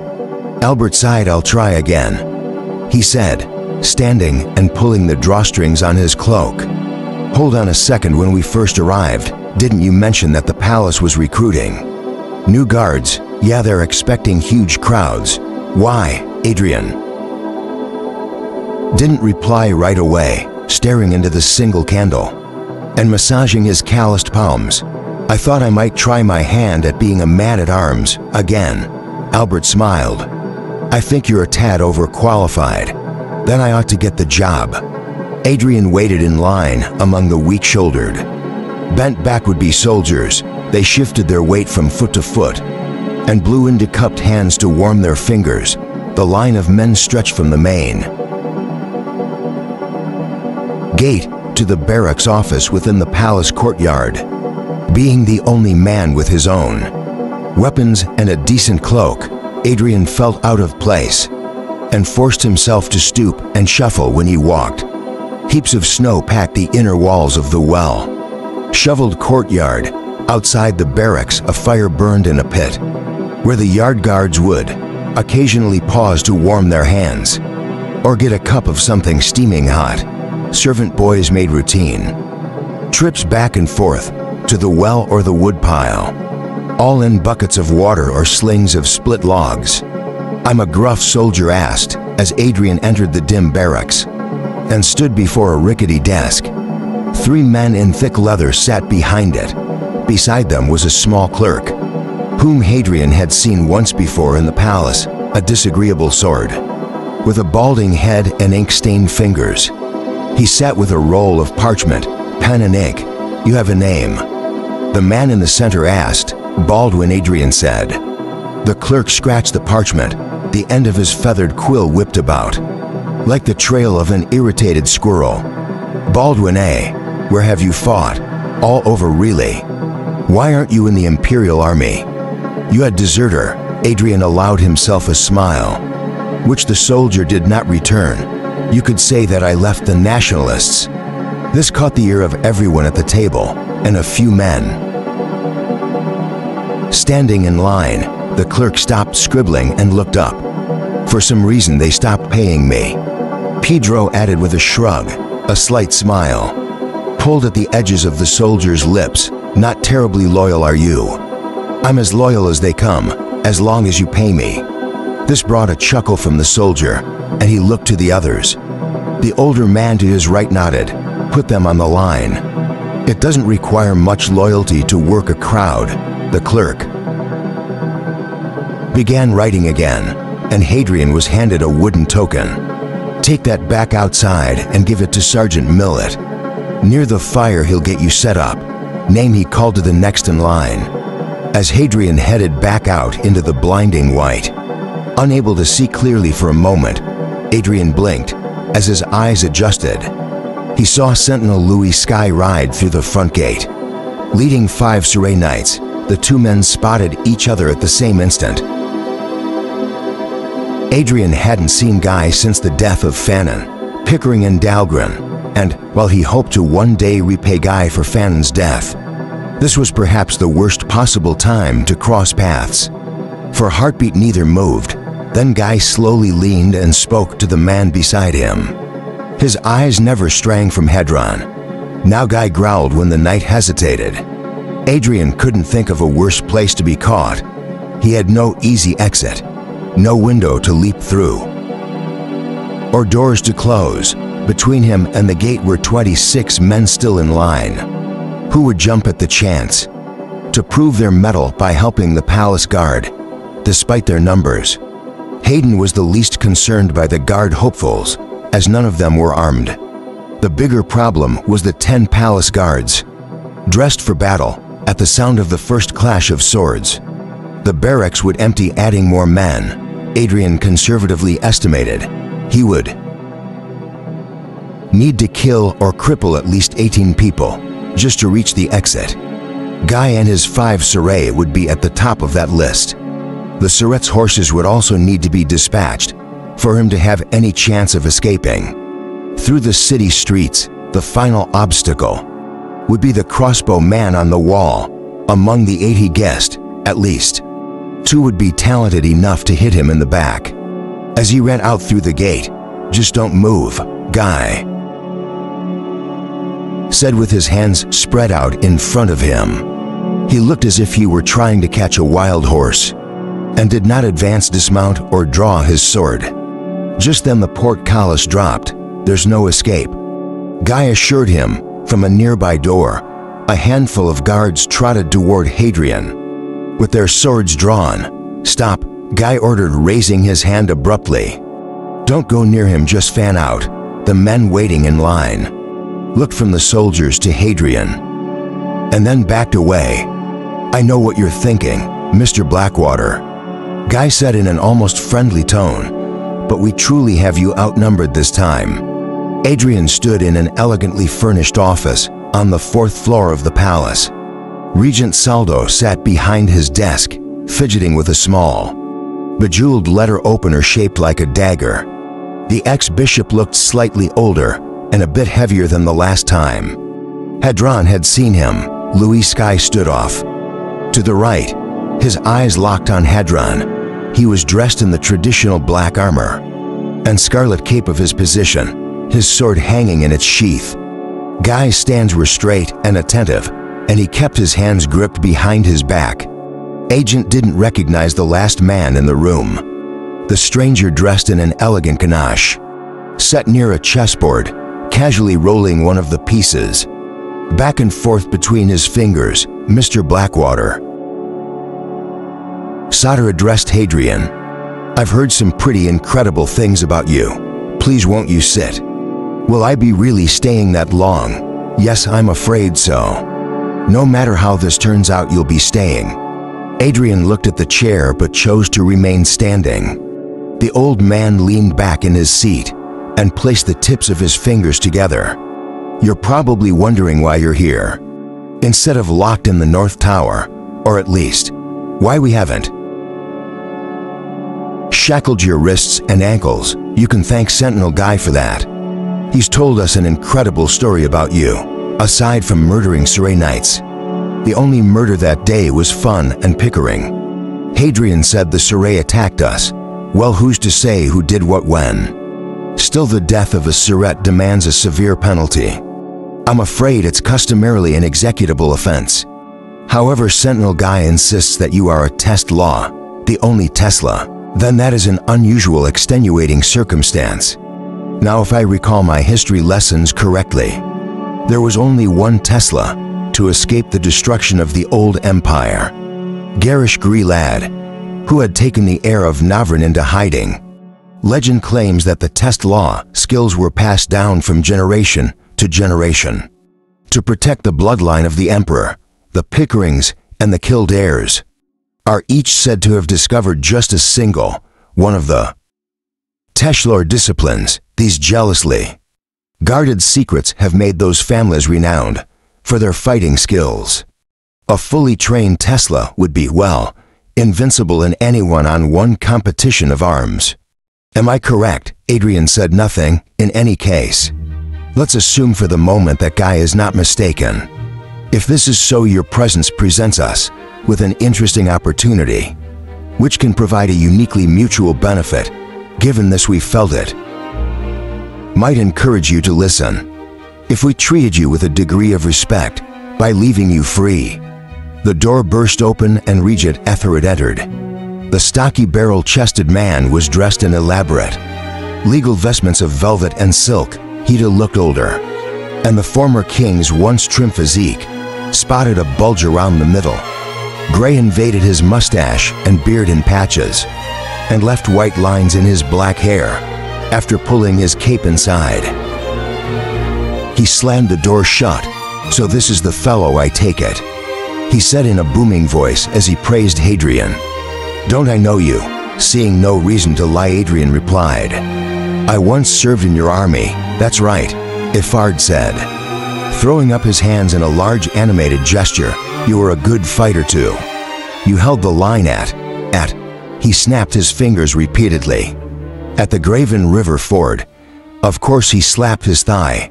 Damn nice piece of work that was. I promoted you, didn't I? Made you a captain or something. What happened? I left. Pity. You're a fine soldier.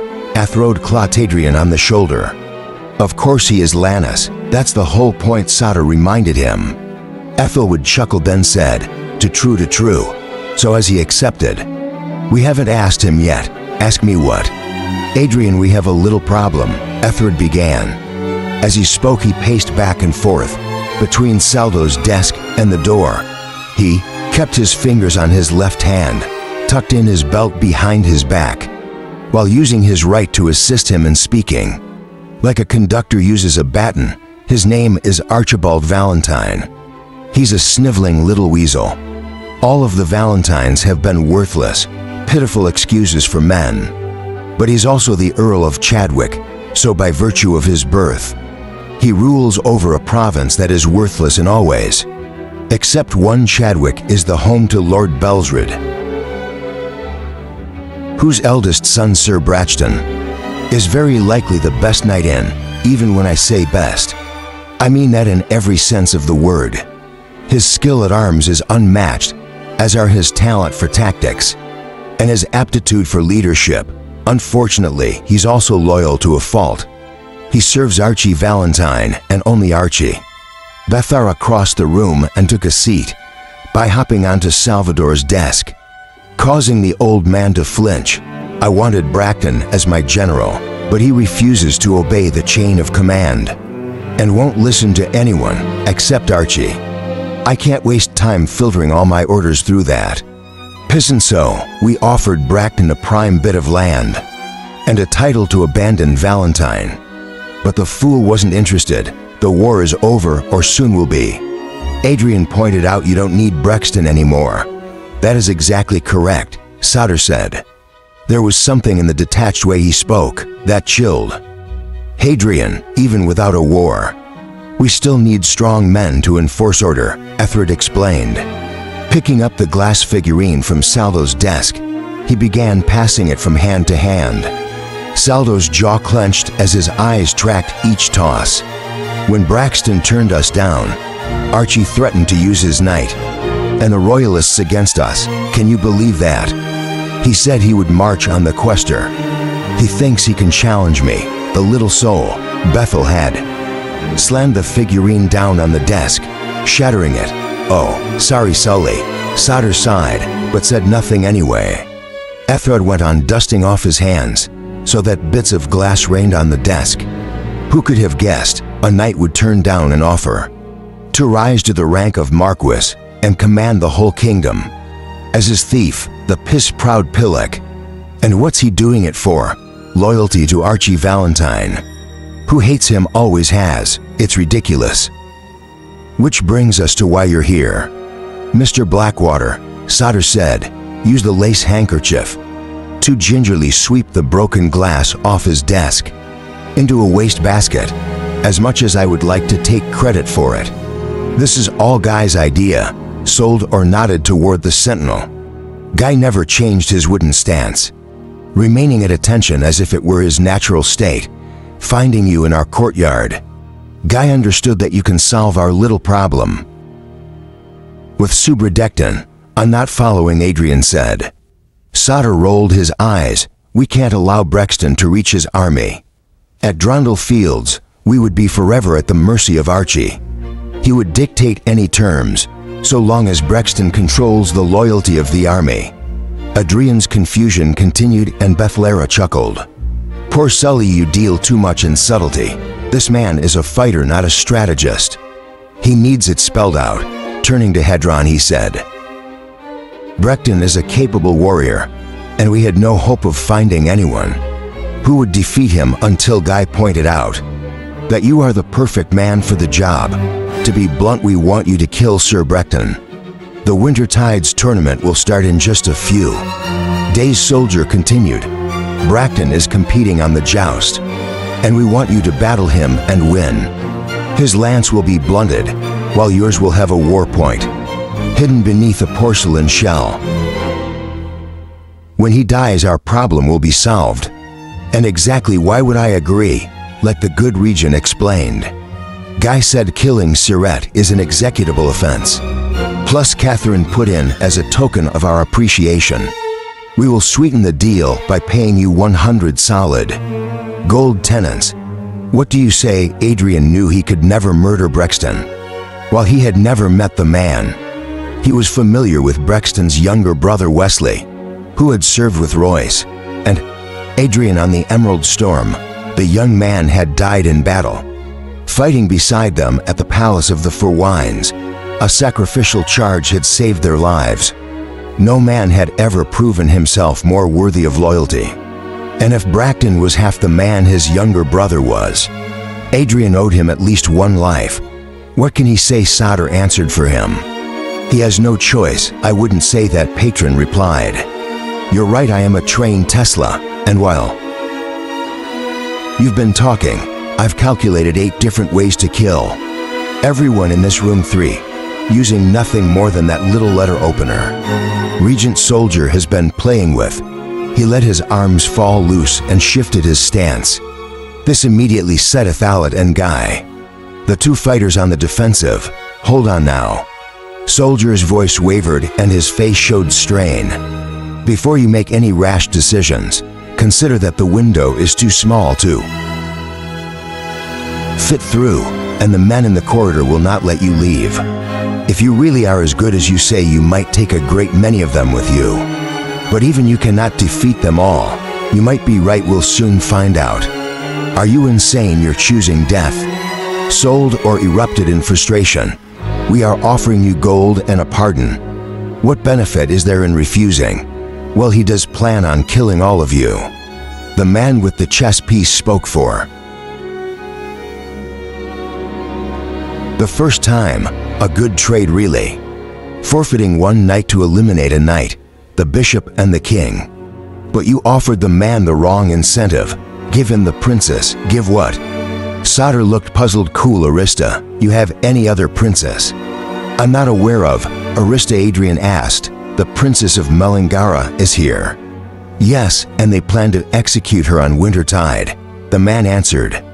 Sauter looked confused. Why would he care?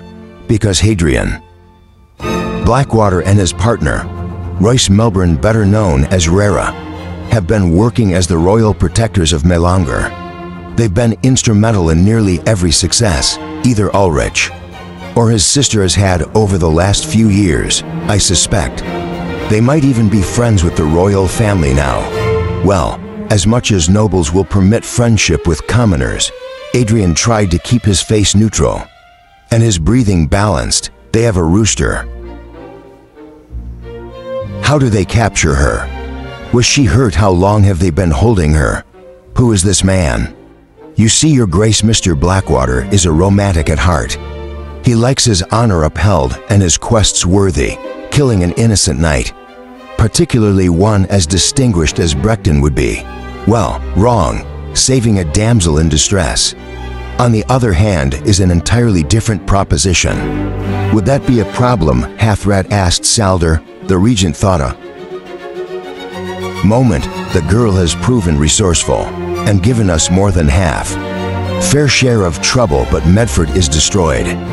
The nationalists are disbanded and drawn. Littlefields won't last much longer. I can't see any way. She would pose a serious threat to the Empire. Well, Bethelwood said, addressing Hadron, do we have a deal? Hadron scrutinized the man of the chessboard. While he had never seen his face before, he felt as though he should recognize him. No, Adrian said at length, I want Deegan Gaunt too. You see, he is the guardian guy, proclaimed, or he wishes to be. Obviously, Ezra Hardin told him Gaunt is the heir. Ethel had looked concerned. That's out of the question. We've been after the heir of Navran for years. We can't let him go. Not just years, centuries, Sauter corrected. He stared at Hadron, his mouth slightly open, the tip of his tongue playing with his front teeth. Ezra Hardin is dead. You confirmed that guy? The sentinel nodded. I had his body dug up and then burned. And how much does Gaunt know? I've heard you've had several little chats with him. Guy shook his head. Not much from what I've been able to determine. He insists. Ezra Hardin didn't even tell him he's the heir. But Adrian will tell him. Ethered protested. So Sauter replied, what does that matter? The two of them can travel the countryside, proclaiming Gons heritage from the mountaintops. Who will listen? Medina serves us well.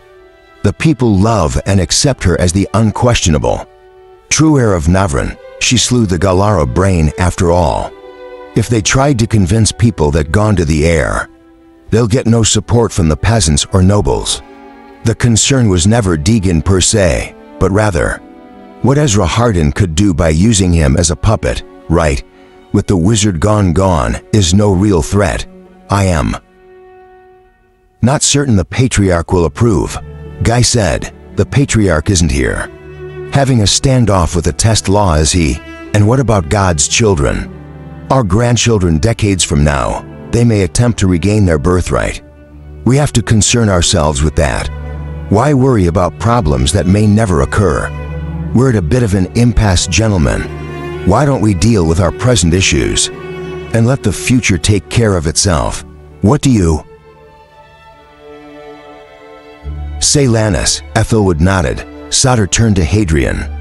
If you succeed in killing Sir Brecton in the joust, we will release Deegan, Gaunt and Princess Arista into your custody, on the condition that you leave Avron and promise not to return. Do we have a deal? Yes, excellent. So I'm free to go. Actually, no. Saldo said you must understand our desire to keep this little arrangement between us. I'm afraid we're going to have to insist that you stay in the palace until after your joust with Blackton. While you're here, you will be under constant observation. If you attempt to escape or pass information, we will interpret that as refusal on your part. And Princess Arista and Deegan Gaunt will be burned at the stake. Brecton's death has to be seen as a wintertide accident at best, or the actions of an over-ambitious knight at worst. There can be no suspicions of a conspiracy. Commoners aren't permitted to participate in the tournament, so we'll need to transform you into a knight. You will stay in the knight's quarters, participate in the games, attend feasts, and mingle with the aristocracy as all knights do. This time of year, we will assign a tutor to help you. Convince everyone that you're noble, so there'll be no suspicions of wrongdoing. As of this moment, your only way out of this palace is to kill Sir Brecton. Chapter 7. Deeper into darkness, drip, drip, drip, Arista scratched her wrists, feeling the marks raised by the heavy iron during the regent's interrogation. The itching had only recently started, with what little they fed her. She was surprised her body could heal itself at all. Lying about Edith Mon had been a gamble, and she had worried. Sutter would return to her cell with the Inquisitor. But 3 bowls of gruel had arrived since his visit, which led her to conclude he had believed her story. Twirl splash, there it was again. The sound was faint and distant, echoing as if traveling through a long hollow tube. Creak click, creak, click creak click. The noise certainly came from a machine. A torture device of some kind. Perhaps it was a mechanical winch, used to tear people to pieces, or a turning wheel. That submerged victims in putrid waters. Sutter had been wrong about her courage, Arista. Never had any doubt she would break if subjected to torture. The stone door to the prison rumbled as it opened. Footsteps echoed through the corridors once more. Someone was coming when it was not time for food. Clip clap, clip clap. The shoes were different and not as rich as Saldora's. But they were not poor either. The gait was decidedly military. But these feet were not shod in metal. They did not come for her. Instead, the footfalls passed by, stopping just past her cell. Keys jangled and a cell door opened. Morning, Aunt. To the voice she found distantly familiar and vaguely unpleasant, like the memory of a bad dream. "What do you want, Guy?" God said. "It's him. You and I need to have another talk." Guy said, "I barely survived our last one." "What did Ezra Hardin tell you about the Horn of Glendora?" Arista lifted her head and inched nearer the door. "I don't know how many ways I can say. He told me nothing. See, this is why you suffer in our little meetings. You need to be more cooperative. I can't help you if you won't help us. We need to find that horn, and we need it now. Why don't you just ask Ezra Hardin? He's dead. Those are long paws think. Surely he mentioned it to you. Time is running out. We had a team, but they're long overdue. And I doubt they're coming back. We need that horn. In all your time together, do you really expect me to believe he never mentioned it? No, he never said anything about a damn horn. Either are becoming better at lying, or you've been telling the truth all along. I just can't imagine he wouldn't tell you anything, unless everyone is so certain. But I've had a nagging suspicion for some time now. What's that for?" God asked, his voice nervous, frightened. "Let's call it a hunch now." "Hold still," Gaunt granted, then cried out, "What are you doing? You wouldn't understand even if I told you." There was another pause. "I knew it." Guy exclaimed, "This explains so much. While it doesn't help either of us, at least it makes sense. The Regions were fools to kill Ezra Hardin." "I don't understand. What are you talking about?" "Nothing. Don't I believe you? He didn't tell you anything. Why would he? The Patriarch will not be pleased. You won't be questioned anymore. You can await your execution in peace." The door closed again, and the footfalls left the dungeon. Ezra Hayden's dying words came back to Arista.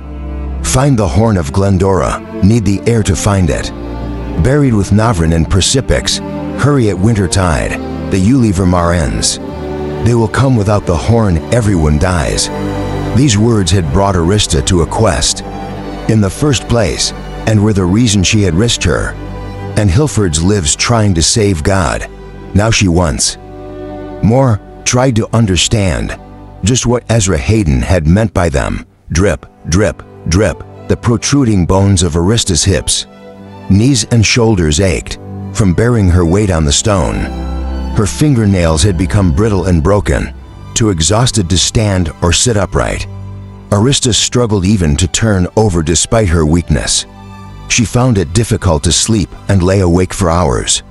Glaring into the dark, the stone Arista Leon sucked the warmth from her body. Shivering in a ball, she pushed herself up in the dark and struggled to gather the scattered bits of straw. Running her fingers over the rough human granite, she swept together the old, brittle thatch and mounted it as best she could into a lumpy bed. Arista lay there imagining food, not simply eating or touching it, but immersing herself in her daydreams. She bathed in cream and swam in applesauce. All her senses contributed and she longed for even the smell of bread. To the feel of butter on her tongue, Arista was tortured with thoughts of roasted pig, dripping with fruit glaze, beef served in a thick dark gravy, and mountains of chicken, quail, and duck. Envisioning feasts stretching across long tables made her mouth water. Arista ate several meals a day, in her mind. Even the vegetables, the common diet of peasants, were welcomed. Carrots, onions, and parsnips hovered in her mind like unappreciated treasures. And what she would give for a turnip, drip, drip, drip, in the dark. There was so much to regret and so much time to do so. What a mess she had made of a life that had started out, filled with so much happiness. She recalled the days when her mother had been the queen of Melangor, the music filled of the halls. There had been the beautiful dress, stitched from expensive Chilean silk, that she'd received on her 12th birthday. How the light had shimmered across its surface as she twirled before her mother's sworn mirror. The same year, her father had given her a Marin on bred pony. Linaire had been so jealous, watching as Arista chased Alaric and Marvin over the Galilean hills on horseback. She loved riding and feeling the wind in her hair. Those had been such good days. In her memory there were always sunny and warm. Her world had changed forever the night the castle caught fire. Her father had just appointed her uncle Braga as the Lord Chancellor of Melangor, and celebrations ran late. Her mother tucked her into bed that night. Arista didn't sleep in the tower then. She had a room across the hall from her parents. But she would never sleep in the royal wing again. In the middle of that night, she'd awoken to a boy pulling her from bed, frightened and confused. She jerked away, kicking and scratching as he tried to grab hold. "Please, Your Highness, you must come with me," the boy begged. Outside her window the elm tree burns like a torch, and her room flickered with its light. She heard a muffled roar from somewhere deep in the castle, and Arista found herself coughing from smoke, fire, screaming in terror. She cowered back to the imagined safety of her bed. The boy gripped her hard and dragged her toward him. "The castle is burning, we have to get out of here," he said. "Where's my mother, where are father and Ulrich? And who is this boy?" While she fought against him, the boy lifted her in his arms and rushed from the room. The corridor was a tunnel of flames, formed by the burning tapestries, carrying her down the stairs and through several doors. He stumbled and finally collapsed in the courtyard. The cool evening air filled Arista's lungs as she gasped for breath. Her father was not in the castle that night. After settling a dispute between two drunken friends, he escorted them home. By sheer luck, Ulrich was also not there. He and Marvin Pickering had secretly slipped out to go night hunting, what they used to call frog catching. Arista's mother was the only royal who was unable to escape. Alfred, the boy who had saved Arista, had tried to rescue the queen as well. After seeing the princess to safety, he went back into the flames and nearly died in the attempt. For months following the fire, Hilferd suffered the effects of burns, was beset by nightmares, and had coughing fits so intense that he spat blood. Despite all the agony he enjoyed on her behalf, Arista never thanked him. All she knew was that her mother was dead. And from that day on, everything had changed. In the wake of the fire, Arista moved to the tower, as it was the only part of the castle that didn't smell of smoke. Her father ordered her mother's furniture, those few items that had survived the fire, to be moved there. Arista would often cry while sitting before the swan mirror, remembering how her mother used to brush her hair. One day her father saw her and asked what was wrong. She blurted out, "All the brushes are gone." From that day forward, her father brought her a new brush after each trip. He took no two were ever alike. They were all gone now, the brushes her father. Even the dressing table with the swan mirror. Drip. Arista wondered if Maribo decreed she would be alone. Why else had she a princess nearly 28 years old? Never had a proper suitor. Even poor ugly daughters of fishmongers fared better. Perhaps her loneliness was her own fault, the result of her deplorable nature. In the dark, the answer was clearly visible. No one wanted her. Emery had thought he loved Arista, but he'd never really known her. Impressed by her wild ideas of taking Ratiber from the imperialists, he'd been swayed by the romantic notion of a noble fighting alongside a band of commoners. What Emery had fallen in love with was a myth. As for Hilford, he had worshipped Arista as his princess. She wasn't a person but an icon on a pedestal. That they had died before learning the truth was a mercy to both men. Only Hadrian had escaped being deceived. Arista was certain. He saw her merely as a source of income. He likely hated her for being a privileged aristocrat, living in a castle while he scraped by. All commoners were nice to nobility when in their presence, but in private, their true feelings showed. Cajun probably snickered, proclaiming her to repulsive her, even her own kinds to love. With or without magic, she was still a witch. She deserved being alone. She deserved to die. She deserved to burn. Drip, drip, drip. A pain in her side caused her to turn over slowly. Sometimes she lost feeling in her feet for hours, and her fingers often tingled after settling onto her back. She heard a skittering sound. The rat had returned. Arista didn't know where it came from or where it went in the darkness, but she always knew when it was near. She couldn't understand why it came around as she ate all the food delivered. After consuming every drop of soup, she licked and even chewed on the bowl. Still, the rat visited frequently. Sometimes its nose touched her feet, and kicking would send it scurrying away. In the past she had tried to catch it, but it was smart and fast. Now Arista was too weak even to make an attempt. Arista heard the rat moving along the wall of the cell. Its nose and whiskers likely touched her exposed toes. She no longer had the energy to kick, so she let it smell her. After sniffing a few more times, the rat bit her toe. Arista screamed in pain. She kicked but missed. Still, the rats carried off, lying in the darkness. She shivered and cried in fear and misery. "Bob," Chris Deegan asked, sounding hoarse. "What is it?" "A rat bit me," she said, once again shocked by her own rasping voice. "Jasper does that if." Gon coughed and hacked. After a moment he spoke again. "If he thinks you're dead or too weak to fight." "Jasper, I call him that. But I've also named the stones in my cell. I only counted mine," Arista said. 234, Deegan replied instantly. "I have to 128. Did you count the cracked ones as two?" "No." The princess lay there listening to her own breathing and felt the weight of her hands on her chest. As it rose and fell, she started to drift into and out of sleep. When Deegan spoke again, "Arista, are you really a witch?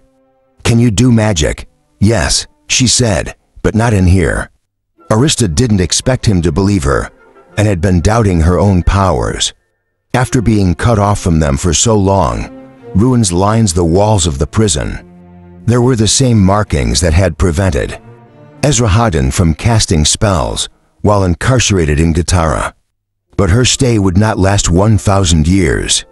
Aziz had Gutara's runes halted the passage of time, as well as preventing the practice of magic, and the ache in her stomach reminded Arista all too often that time was not suspended here. Only since the Battle of Ratiba had Arista begun to understand the true nature of magic, or the art, as Esarhaddon had called it. When touching the strings of reality, she felt no sense of boundaries, only complexity, with time and understanding. Anything might be possible and everything achievable. She was certain that were it not for the ruins disconnecting her from the natural world, she could break open the ground and rip the palace apart. "Were you born a witch?" "I learned magic from Ezra Hayden." "Do you knew him?" "Yes." "Do you know how he died?" "He was murdered by an assassin." "Oh, did he ever talk about me? Did he tell you why he was helping me?" He asked anxiously. He never told you? No, I didn't. He broke into another fit of coughs I didn't have. Much of an army when we met, but then everything changed. He got men to join and follow me. I never had to do much of anything. Ezra Hardin did all the planning and told me what to say. It was nice while it lasted. I had plenty to eat and folks saluted and called me sir. I even had a horse and a tent the size of a house. I should have known all that was too good to last. I should have realized he was setting me up. I'm just curious why. What did I ever do to him? His voice was weak, coming in gasps. By the end of his speech, Deegan, do you have a necklace? A small silver medallion. Yeah, well I did. He paused a long while, and when he spoke again, his voice was better. My mother gave it to me before I left home.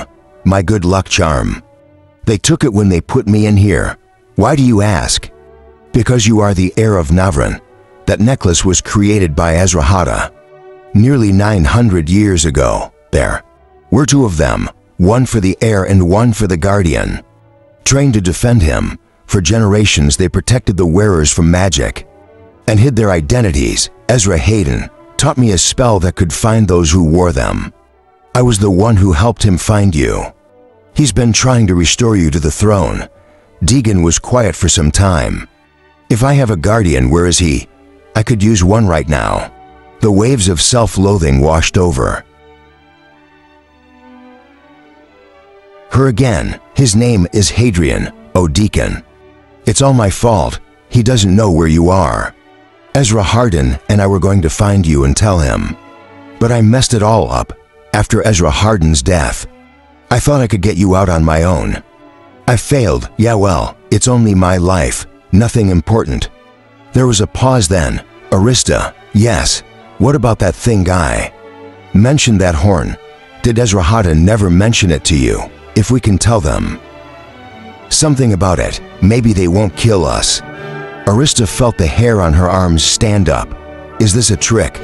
Is he working for them? Weak and exhausted, she couldn't think clearly. In the darkness, she felt vulnerable and disoriented. Exactly what they wanted. Is it even Gaunt at all? Or did they discover I was coming and plant someone from the start? Or did they switch the real Gaunt while I slept? Is it the same voice? She tried to remember. Arista, he called out again. She opened her mouth to reply, but paused and thought of something else to say. It's hard to recall. My head's fuzzy, and I'm trying to piece the conversation together. He talked about the horn the same day I met your sister. I remember he introduced her, and then, oh, how did it go again? He said, Arista, this is, oh, it's just beyond my memory. Help me out, Deegan. I feel like a fool. Can you remind me what? Your sister's name is Silence. Arista waited. She listened and thought she heard movement somewhere beyond her cell, but she wasn't sure. Deegan, she ventured after several minutes had passed. Don't you know your own sister's name? Why do you want to know her name? Deegan asked. His tone was lower, colder. I just forgot it is all. I thought you could help me remember the conversation. He was quiet for so long that she thought he might not speak. Again, finally he said, what do they offer you to find out about her? What do you mean? Maybe you're Arista Essendon. Or maybe you're an imperialist, trying to get secrets from me. How do I know any different about you? She asked. You supposedly came to free me, and now you doubt who I am. I came to flee Deegan Gaunt. But who are you? I won't tell you the name of my sister. In that case, I think I will sleep. She meant it as a bluff, but as the silence continued, she dozed off. Chapter 8. Sir Hadrian. Adrian sat on the edge of his bunk, perplexed by the tabard. A single red diagonal stripe decorated each side, depending on how he wore it. The stripe started from either his right or his left shoulder, and he couldn't figure out which was correct as he finally made a decision and placed it over his head. There was a quiet knock, followed by the timid opening of his door. A man's face, accentuated by a beak-like nose, and topped by a faubish powdered wig appeared inside. "Excuse me, I'm looking for Sir Adrian." "Congratulations, you found him," Adrian replied. The man entered, followed closely by a boy who remained near the door. Thin and brittle-looking, the man was dressed in bright satin knee breeches and an elaborate, ruffled tunic. Even without the outlandish clothing, he would still be comical, encased in buckle shoes. His feet seemed disproportionately large, and all of his limbs were gangly. The teenage lad behind him wore the more conventional attire of a simple brown tunic and hose. "My name is Nimbo Savanes, and I am Imperial Tutor to the Empress Regent Salvador. Thought you might need some guidance on court protocol and instruction in knightly virtues, so he asked me to assist you." "Pleased to meet you," Hadrian said. He stood and offered his hand. At first Nimbus appeared confused, but then he reached out and shook, motioning toward the tabard. Hadrian wore. He nodded. "I can see why I was called upon." Adrian glanced down and shrugged. "Well, I figured I had a 50-50 chance." Removing the garment, he turns the tunic around. "Is that better?" Nimbus struggled to suppress a laugh. Holding a lace handkerchief to his lips, the boy was not so restrained and snorted, then laughed out loud. This made Nimbus lose his own battle, and finally Hadrian found himself laughing as well. "I'm sorry, that was most inappropriate of me." Nimbus apologized, getting a hold of himself. "I beg your forgiveness." "It's no problem, just tell me what I'm doing wrong." "Well, to start with, that particular garment is used only for sparring, and no self-respecting knight would wear such a thing at court." Adrian shrugged. "Oh, okay, good to know. It was the only thing I saw. Any ideas?"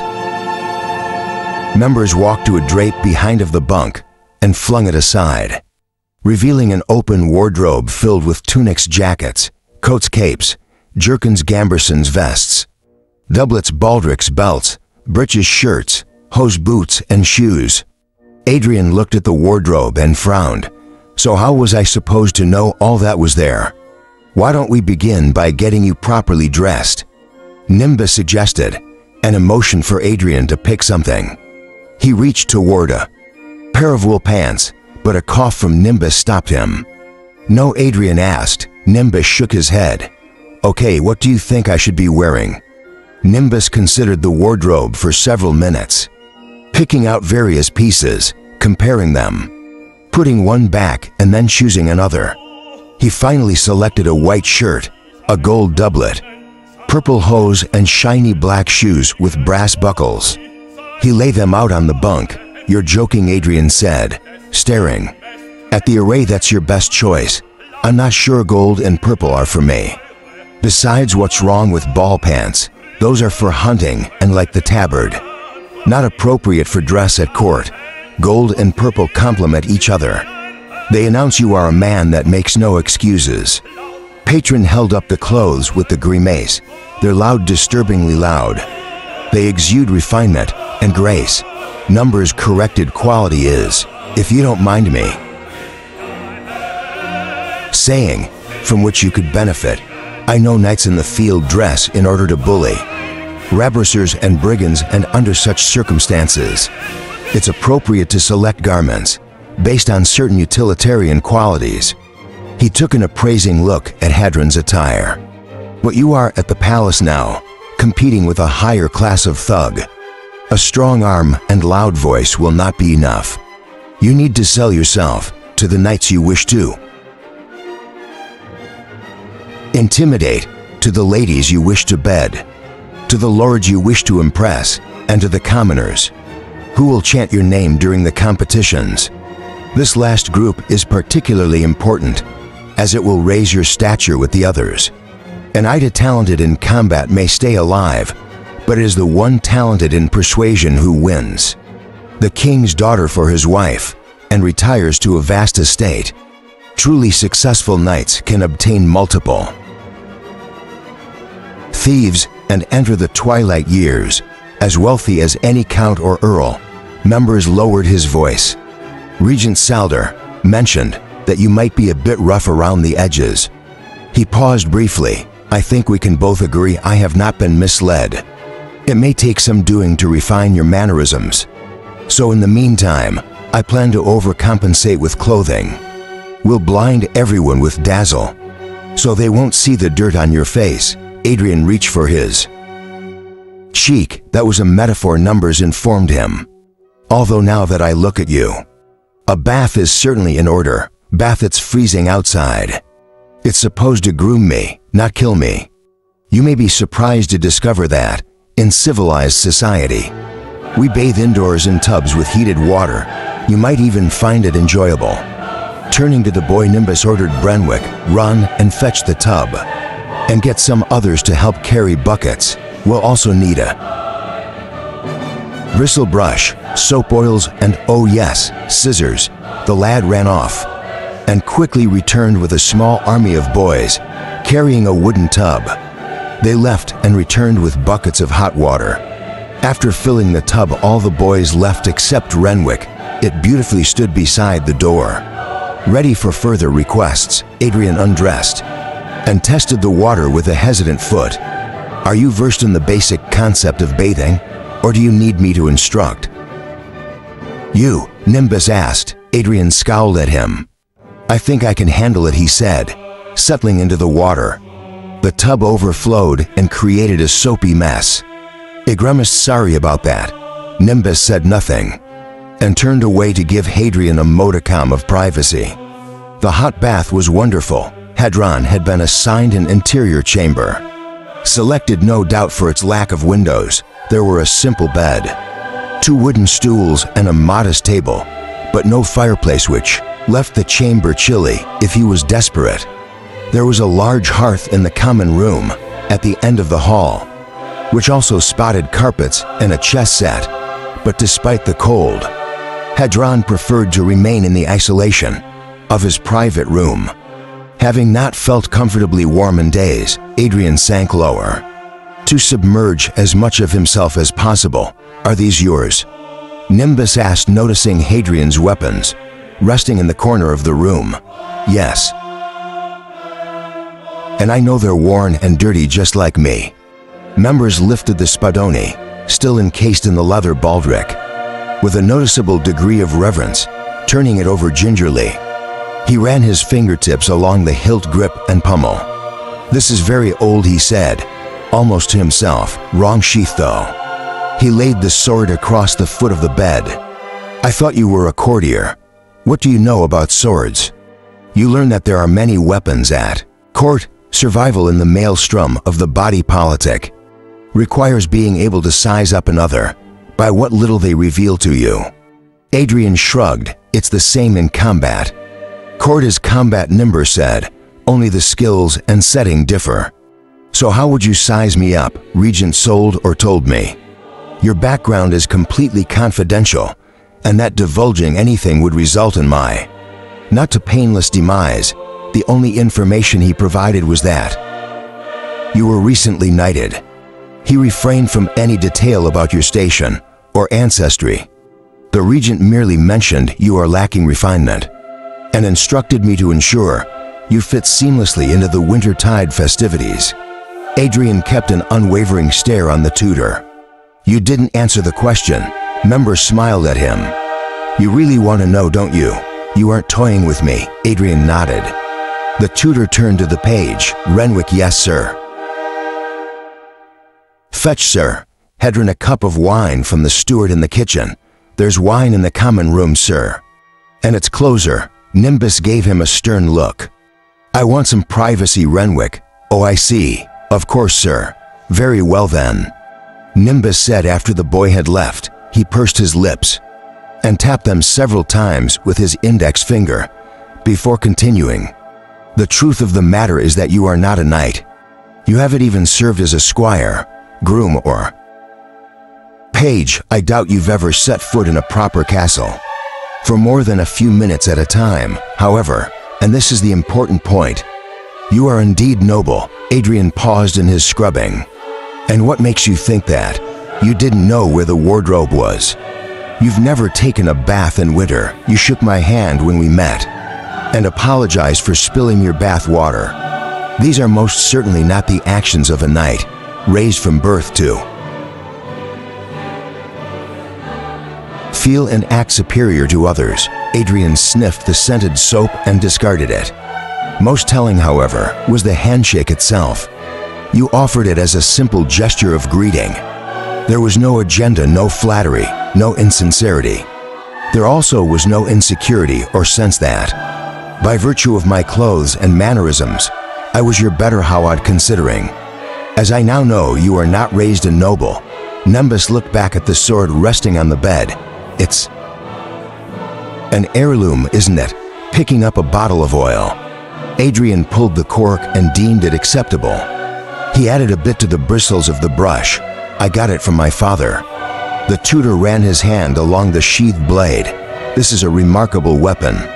A knight's sword tarnished with time and travel. You don't use it as often as the others. The bastard and short sword are tools to you. But this is something else, something revered. It lays concealed in a poultry sheath, covered in clothes not its own. It doesn't belong there. This sword belongs to another time and place. It's part of a grand and glorious world. When knights were different, loftier, virtuous, it rests in this false scabbard, because the proper one has been lost. Or perhaps it waits for a quest yet to be finished. It longs for that single moment, when it can shine forth in all its brilliance, when dream and destiny meet on a clear field. Then and only then will it find its purpose. When it faces that honorable cause, that one worthy and desperate challenge, for which it was forged and on which so much depends. It will find peace in the crucible love struggle. For good or ill it will ring true or break, but the wondering, the waiting, the hiding will at last be over. This sword waits for the day when it can save the kingdom and win the lady. Adrian sat staring, not realizing that he had dropped his brush. Nimbus appeared to take no notice of Adrian's reaction, and sat on the bunk with a satisfied smile across his face. Now, while I have your attention, shall we address the task to which I was assigned? Adrian nodded to help me judge where to start. Can you tell me what you already know about chivalry? Nimbus asked. It's a code of conduct for knights. Patron replied, searching the bottom of the tub for the lost brush. Yes, well, you are essentially correct. What do you know of its principles? Be honorable, be brave. That sort of thing, oh. I'm afraid we'll have to start with the basics. Very well, please pay attention.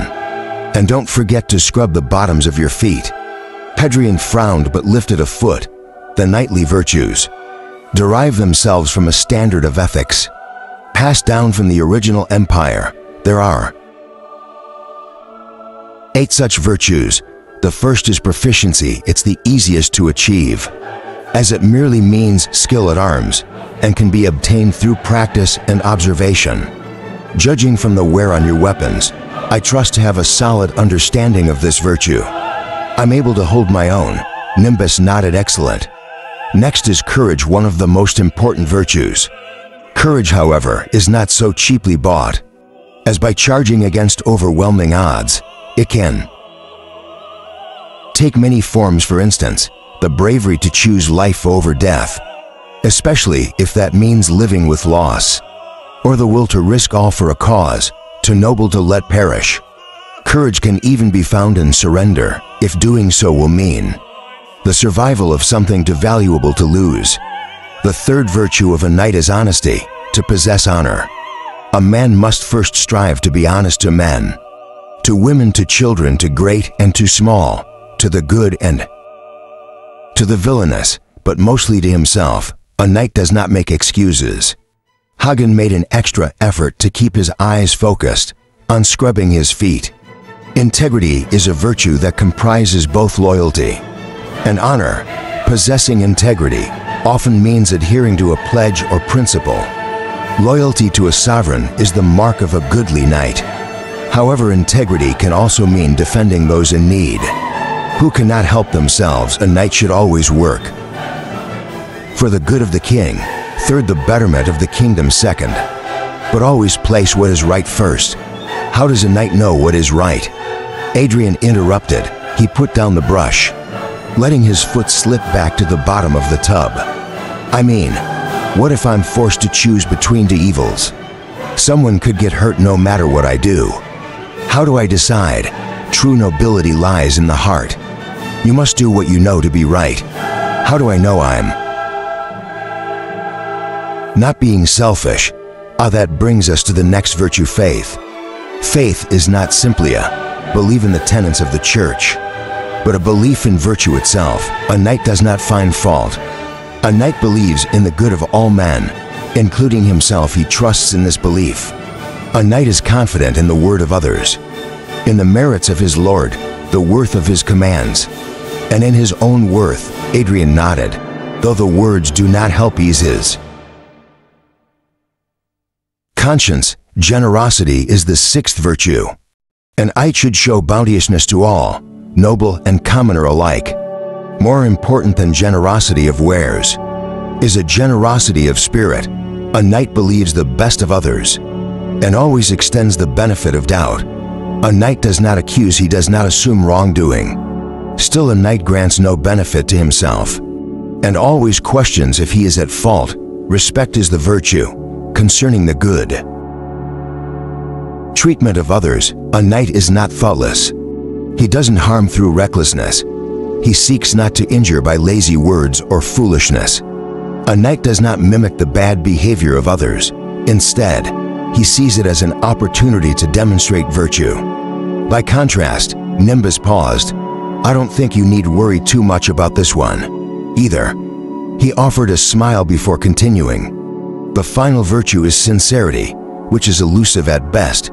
Nobility by birthright is clear, but what is in question here is noblesse of heart, and cannot be taught or learned. It must be accepted and allowed to grow. This virtue is demonstrated through bearing, not swagger, confidence, not arrogance, kindness, not pity, belief, not patronage, authenticity, not pretension. These are the virtues that comprise the code of chivalry. Members concluded, the path of goodness and truth, to which men of high honor aspire. The reality, however, is often quite different. As if on cue, the door burst open and three men tumbled inside. They were large, stocky brutes dressed in fine doublets with silk trim. The lead man spotted a goatee and stood near the door. Pointing at Hadrian, there he is, he announced. Well, he certainly isn't. This little sod brought a second man, who pushed Nimbus hard in the chest and knocked the tutor back against the bunk. This man was the largest of the three and wore several days of beard growth. The insult, as well as the terrified expression on the courtier's face, brought the new arrivals to laughter. What's your name, Twig? The man with the goatee asked. I am Nimbus of Ernest, he said, while attempting to stand and regain some level of dignity. I am Imperial Tutor to Tutor. He's got a tutor. They howled in laughter again. Tell us, Twig, what are you teaching some bumpkin here? I do wash his ass. Is that your job? Have you told him to use the chamber pot yet? Members did not answer. He clenched his teeth and fixed his eyes on the unkempt man before him. I think you're getting under that ruffled collar of his. The last of them observed. He was clean-shaven and sipped wine from a goblet. Careful, Elgar, he's made fists. Is that true? Elgar looked at the tutor's hands, which were indeed tightly cleansed. Oh dear, am I impinging on your sacred pedagogical honor? Would you like to throw a punch at me? Little Twig put me in my proper place, as it were. If he takes a big enough swing, it's possible you might actually feel it. The shaved one said. I asked you a question, Twig. Elgar pressed.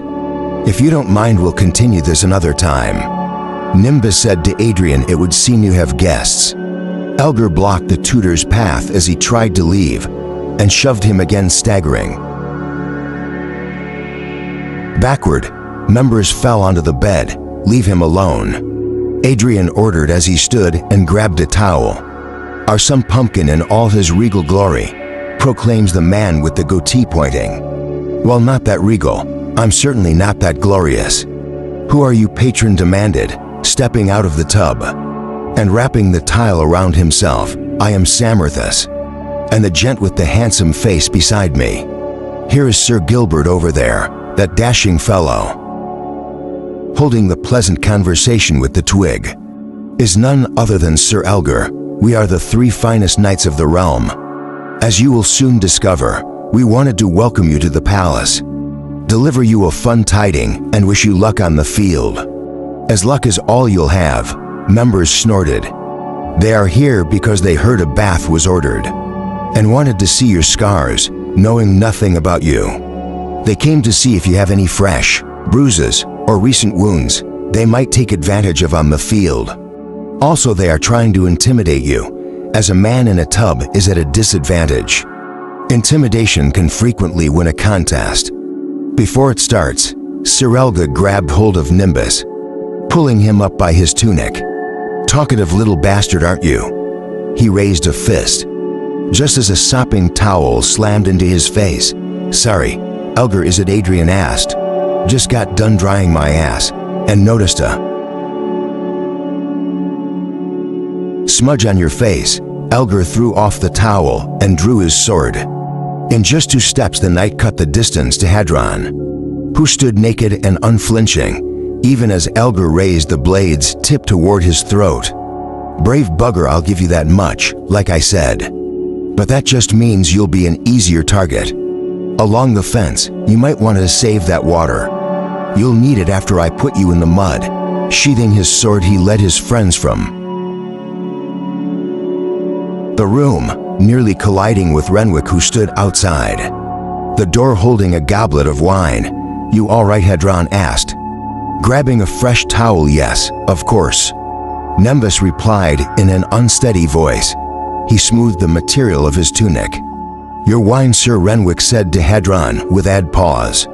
Nimbus took the cup and drained it.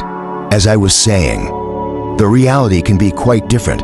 Chapter 9, Wynn's Abbey. Roy stood before the window of the bedroom, watching Gwen sleep and thinking about their future. He pushed the thought away and suppressed the urge to smile. Just imagining it would bring disaster. The gods, if they existed, detested happiness. Instead, he turned and looked out over the cloistered courtyard. The previous night, Storm had left everything covered in a new dress of unblemished white. The only exception was a single line of footprints. That LED from the dormitory to stone bench, or a familiar figure sat wrapped in a monk's habit. He was alone if the movement of his hands and the bob of his head revealed he was speaking with great earnest. Across from the monk was a small tree planting. It was one of the first things Myron had done when he had returned to the Abbey after the fire. It now stood a proud 8 feet tall, but was so slender it drooped under the snow's weight. Royce knew there was great resiliency in a tree accustomed to bending and the wind, but he wondered if the strain could be endured. There was a breaking point for everything after all. As if reading his thoughts, Myron rose and gave the tree a light shake. He had to stand close to do so, and much of the snow fell on his head. The tree sprang back, and without the burden of snow, it appeared more like its former self. Myron returned to his seat and his conversation. Royce knew he was not speaking to the tree, but to his boyhood friend who was buried there. You're up early, Gwen said, from where she lay with her head on a clutched pillow. He could make out the elegant slope of her waist and rise of her hip beneath the covers. After last night, I would have thought you'd be sleeping late. We went to bed early, but we didn't sleep, she teased. It was better than sleep besides. Around here, waking after first light is sleeping in. Myron is already outside. He does that so he can talk privately. She smiled and drew back the covers invitingly. Isn't it cold next to that window? You're a bad influence, he said. Lying down and wrapping his arms around her, he marveled at the softness of her skin. She drew the quilt over both of them and laid her head on his chest. Their room was one of the bigger gas chambers. which was 3 times larger than any of the monk cells. Gwen, who had left Medford a week before Brexton's invasion, had arranged to bring everything with her, even her canopy bed carpets and wall hangings. Looking around the room, Royce could easily imagine. He was back on Wayward Street. He felt at home, but not because of the decorations. All he needed was Gwen. "Am I corrupting you?" she asked playfully. Yes, his fingers caressed her bare shoulder and ran along the squirrel tattoo. "This last trip, Pigeon and I went on. We went to Calais into the jungles. We stayed in a Tenkan village where I met an unusual woman." Was she beautiful? Yes, very Tenkan. Women can be exceptionally attractive. Yes, they can, and this one had a tat of that. Did Hadrian find the heir? No. Well, yes, but not how we expected. We stumbled on the news. The Empire is holding him in Equester. They're going to execute him on Wintertide. But this to execute him, Gwen pushed herself up on one elbow, looking surprised. Too surprised just to be avoiding questions. "Shouldn't you be helping Adrian?" "I will, although I'm not sure why. I was hardly any help on the last trip. And I didn't need to save him, so your little prophecy was wrong." He thought it would put Gwen at ease to know her prediction of disaster had not come to pass. Instead, she pushed him away. The familiar sadness returned. "You need to go help him," she said. "Family, I might be wrong about the timing, but I'm not wrong about Adrian dying, unless you are there to save him. Adrian will be fine until I get back." She hesitated, took a deep breath, and laid her head back down. Hiding her face against his chest, she became quiet. "What's the matter?" Royce asked.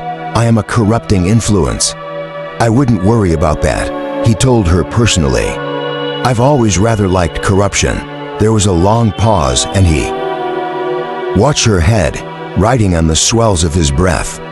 Running his fingers through her hair, he marveled at her.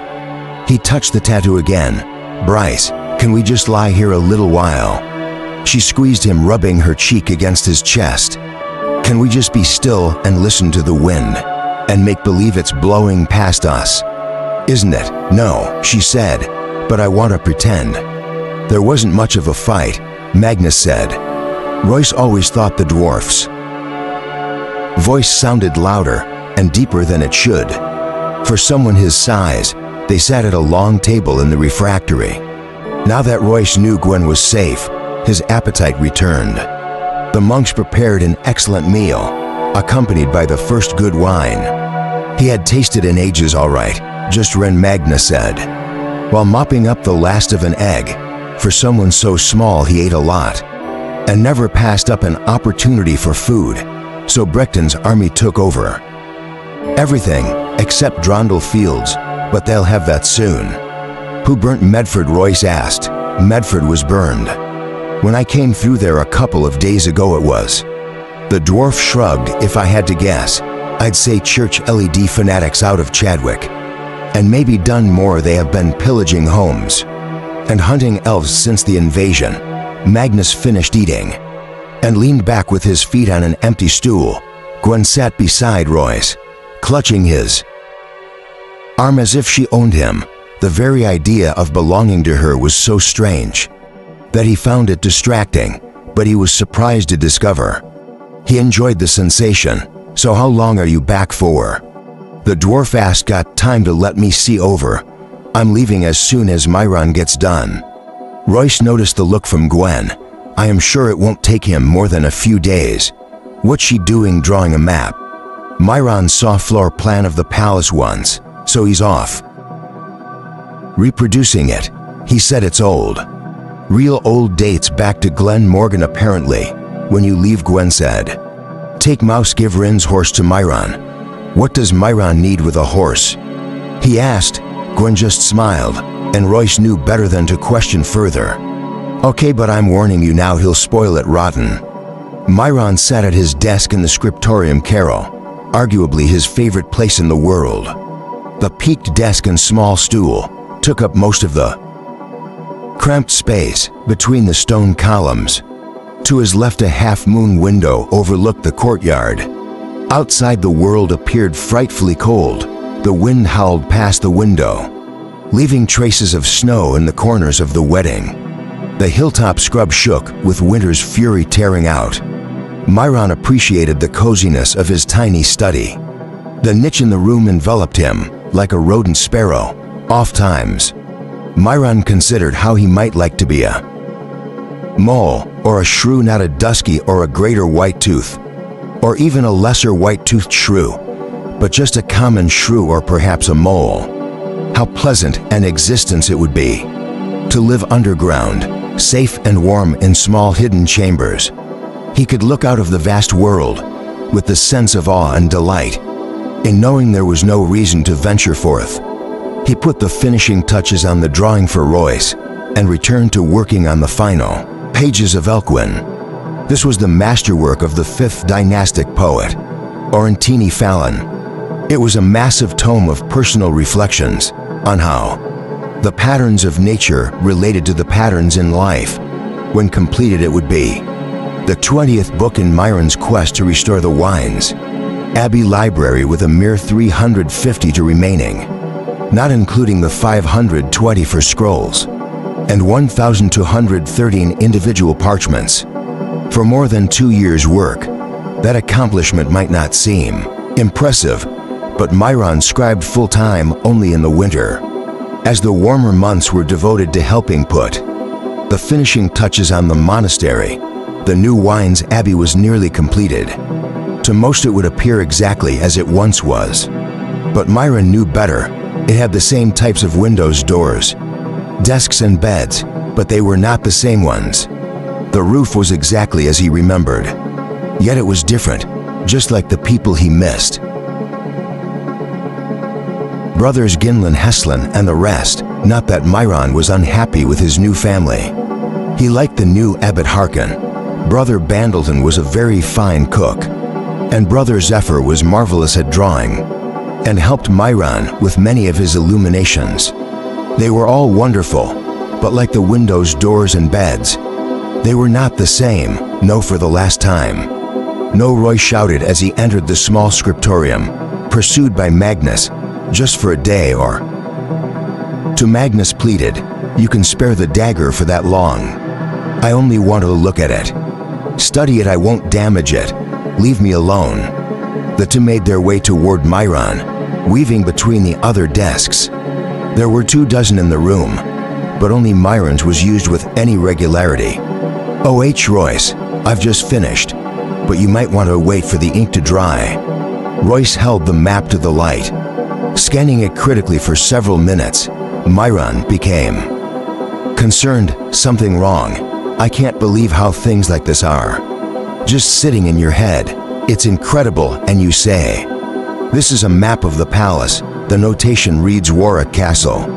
Myron pointed out, "That's no map," Magnus said with the skull, looking at the parchment Royce held out of his reach.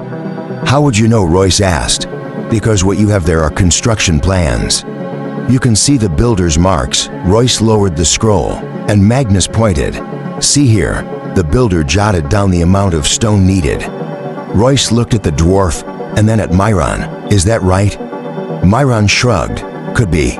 I only know what I saw. I've no idea what it means." Royce turned back to Magnus. "So you understand these markings, these symbols?" "Sure, it's just basic engineering. Can you tell me where the dungeon is by looking at this?" The dwarf took the plans and laid them on the floor.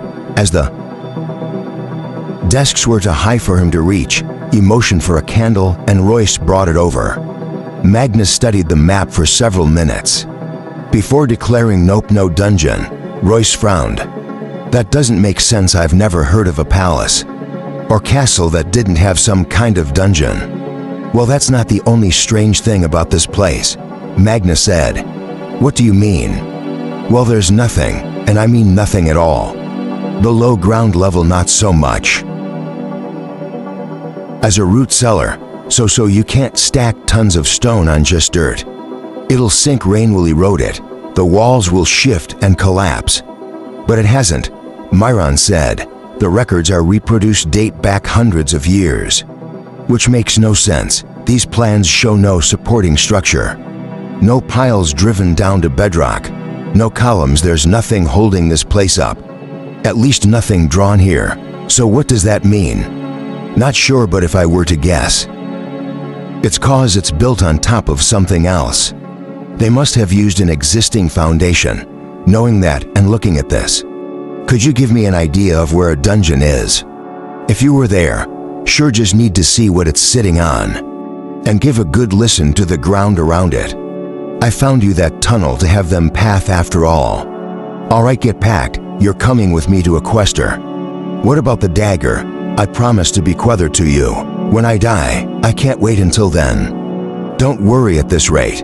It won't be too long. Royce turned back to Myron. Thanks for the help, Royce. Myron stopped the thief as they started to leave. Yeah, Myron waited until Magnus left. Can I ask you something about Miss Delancey? Royce raised an eyebrow. There's something wrong. Is the abbot upset with her and the girls being here? Oh no, nothing like that. They've been wonderful. It's nice having sisters as well as brothers. And Mr. Lanzi has a very nice voice. Nice voice. The abbot keeps us segregated from the women, so we don't see them much. They eat at different times and sleep in separate dormitories, but the abbot invites the ladies to join in Vespers. A few come, including Mr. Lancy. She always arrives with her head covered and face veiled. She's quiet, but from time to time, I notice her whispering a prayer. Each service begins with a hymn, and Mr. Lancy joins in. She sings softly, but I can hear her. She has a wonderful voice, haunting, beautiful, but also sad, like the song of a nightingale. Oh, Roy started well good. I'm glad there isn't a problem. I wouldn't call it a problem, but I often see her in the mornings when I go to the squirrel tree to talk with Renian. Mr. Lancy sometimes takes walks in the cloister, and she always stops by to pay her respects to us. When she does, Myron paused, and Royce prompted, well, it's just that one morning. She took my hand and looked at my palm for several minutes. Oh, Rice muttered. Yes, Myron said with wide eyes. What did she say? She told me I would be taking 2 trips, both sudden and unexpected. She said I would not feel up to it, but I should not be afraid of what? She didn't say typical. Then she told me something else and was sad, like when she sings. What was it? Voice asked. She said she wanted to thank me in advance and tell me it wasn't my fault. She didn't explain that either, did she? Myron shook his head, but was very disturbing the way she said it. So serious and all. Do you know what I mean? All too well. Myron sat up on his stool and took a breath. You know her, should I be concerned? I always am. Royce walked the courtyard in the early morning light. He had a habit of getting up early to avoid waking Gwen. He had slipped out to wander the Abbey's grounds. Scaffolding remained here and there, but the majority of the monastery was finished. Ulrich had financed the reconstruction as a payment to Rhaegarra for saving Aristo. When her uncle Bragger had tried to kill her, Magnus oversaw its construction and seemed genuinely happy to be restoring the buildings to the former splendor, even though working with Myron frustrated the dwarf. Myron provided detailed, although unorthodox, specifications describing dimensions and the height of several butter churns, the width of a specific book, or the length of a spoon. Despite this, the buildings went up, and Royce had to admit, the monk and the dwarf had done an excellent job. That day the ground was covered in a thick frost, and the sky lightens to a bright, clear blue as Royce made his morning rounds. Myron had finished the map, and he knew he should be leaving soon, but Royce was stalling. He enjoyed lingering in bed with Gwen and taking walks with her in the courtyard. Noticing the sun rising above the buildings, he headed back inside. Gwen would be up and having breakfast together. Was always the best part of their day when he reached their room. Gwen was still in bed. Go back to the door. Gwen, are you feeling all right? She rolled over to face him, and he saw the tears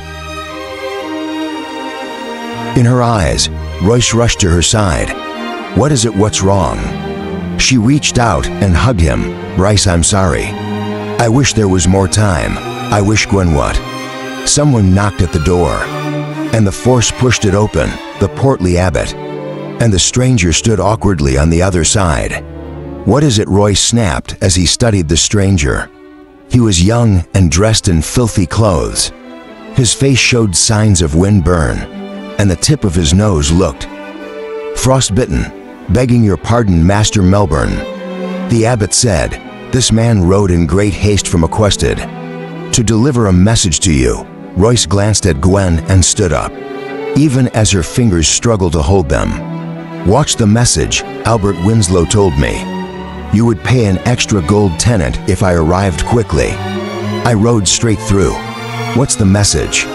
Roycer's voice took on a chill. "Hadrian Blackwater has been captured and is imprisoned in the Imperial Palace." Royce ran a hand through his hair, barely hearing Gwen thank the man as she paid him. Brilliant sunshine illuminated the interior of the stable as Royce entered. The planks composing the stores were still pale yellow, not yet having aged to gray. The smell of sawdust mingled pleasantly with the sense of manure, straw, and hay. "I should have guessed you'd be here," Royce said, startling Myron, who stood inside the stall between the two horses. "Good morning. I was blessing your horse, not knowing which you would take." "I bless them both. Besides, someone has to do the petting. Brother James cleans the stalls very well, but he never takes time to scratch their necks or rub their noses." In the Song of Beringer, Sirad White wrote, "Everyone deserves a little happiness. It's true, don't you think?" Myron stroked the dark horse's nose. "I know Mars, but who is this?" "His name is Heavenlin." Byron tilted his head, working something out while moving his lips. "And was he?" the monk asked. "Was he?" "What an unexpected gift." Royce smiled. Yes, he was." "Oh, and he's yours now." "Mine." "Yes, compliments of Gwen." Royce saddled Mouse and attached the bags of food the abbot had prepared.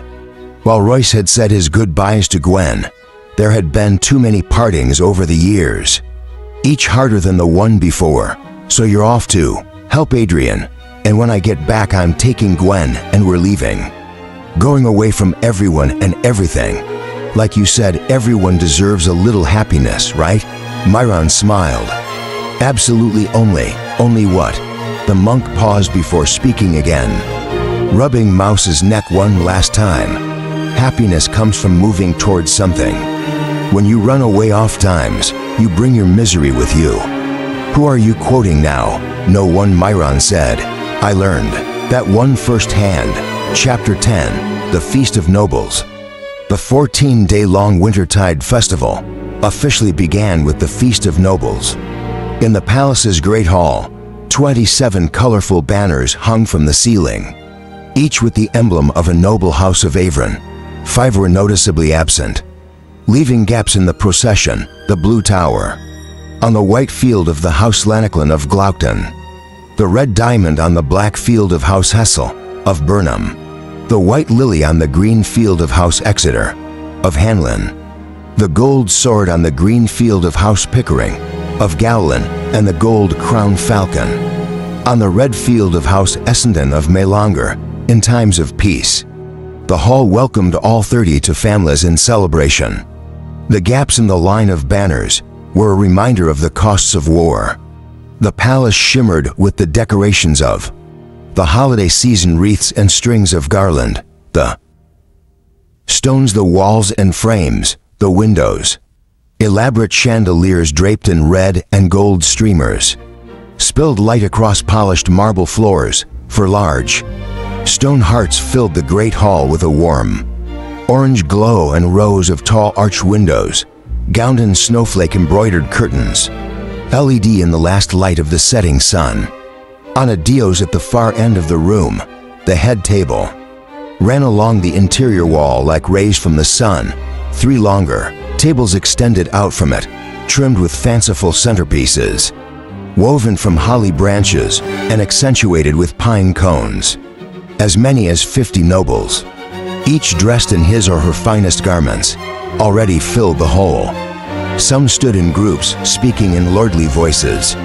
Others gathered in shadowed corners, whispering in hushed tones. But the majority sat conversing at the tables. "They look pretty, don't they?" Nimbus whispered to Hadron. "So do snakes in the right light. Treat them the same way. Keep your distance. Watch their eyes and back away if you rattle them. Do that and you might survive." Nimbus looked him over one last time and brushed something off Adrian's shoulder. He wore the gold and purple outfit and felt ridiculous. "I wish I had my swords. Not only do I look silly, but I feel naked." Mince's heart pounded like a drum, knowing that failure meant another night of hunger. Mince clenched his jaw, his fingers trembling as he made a fateful decision.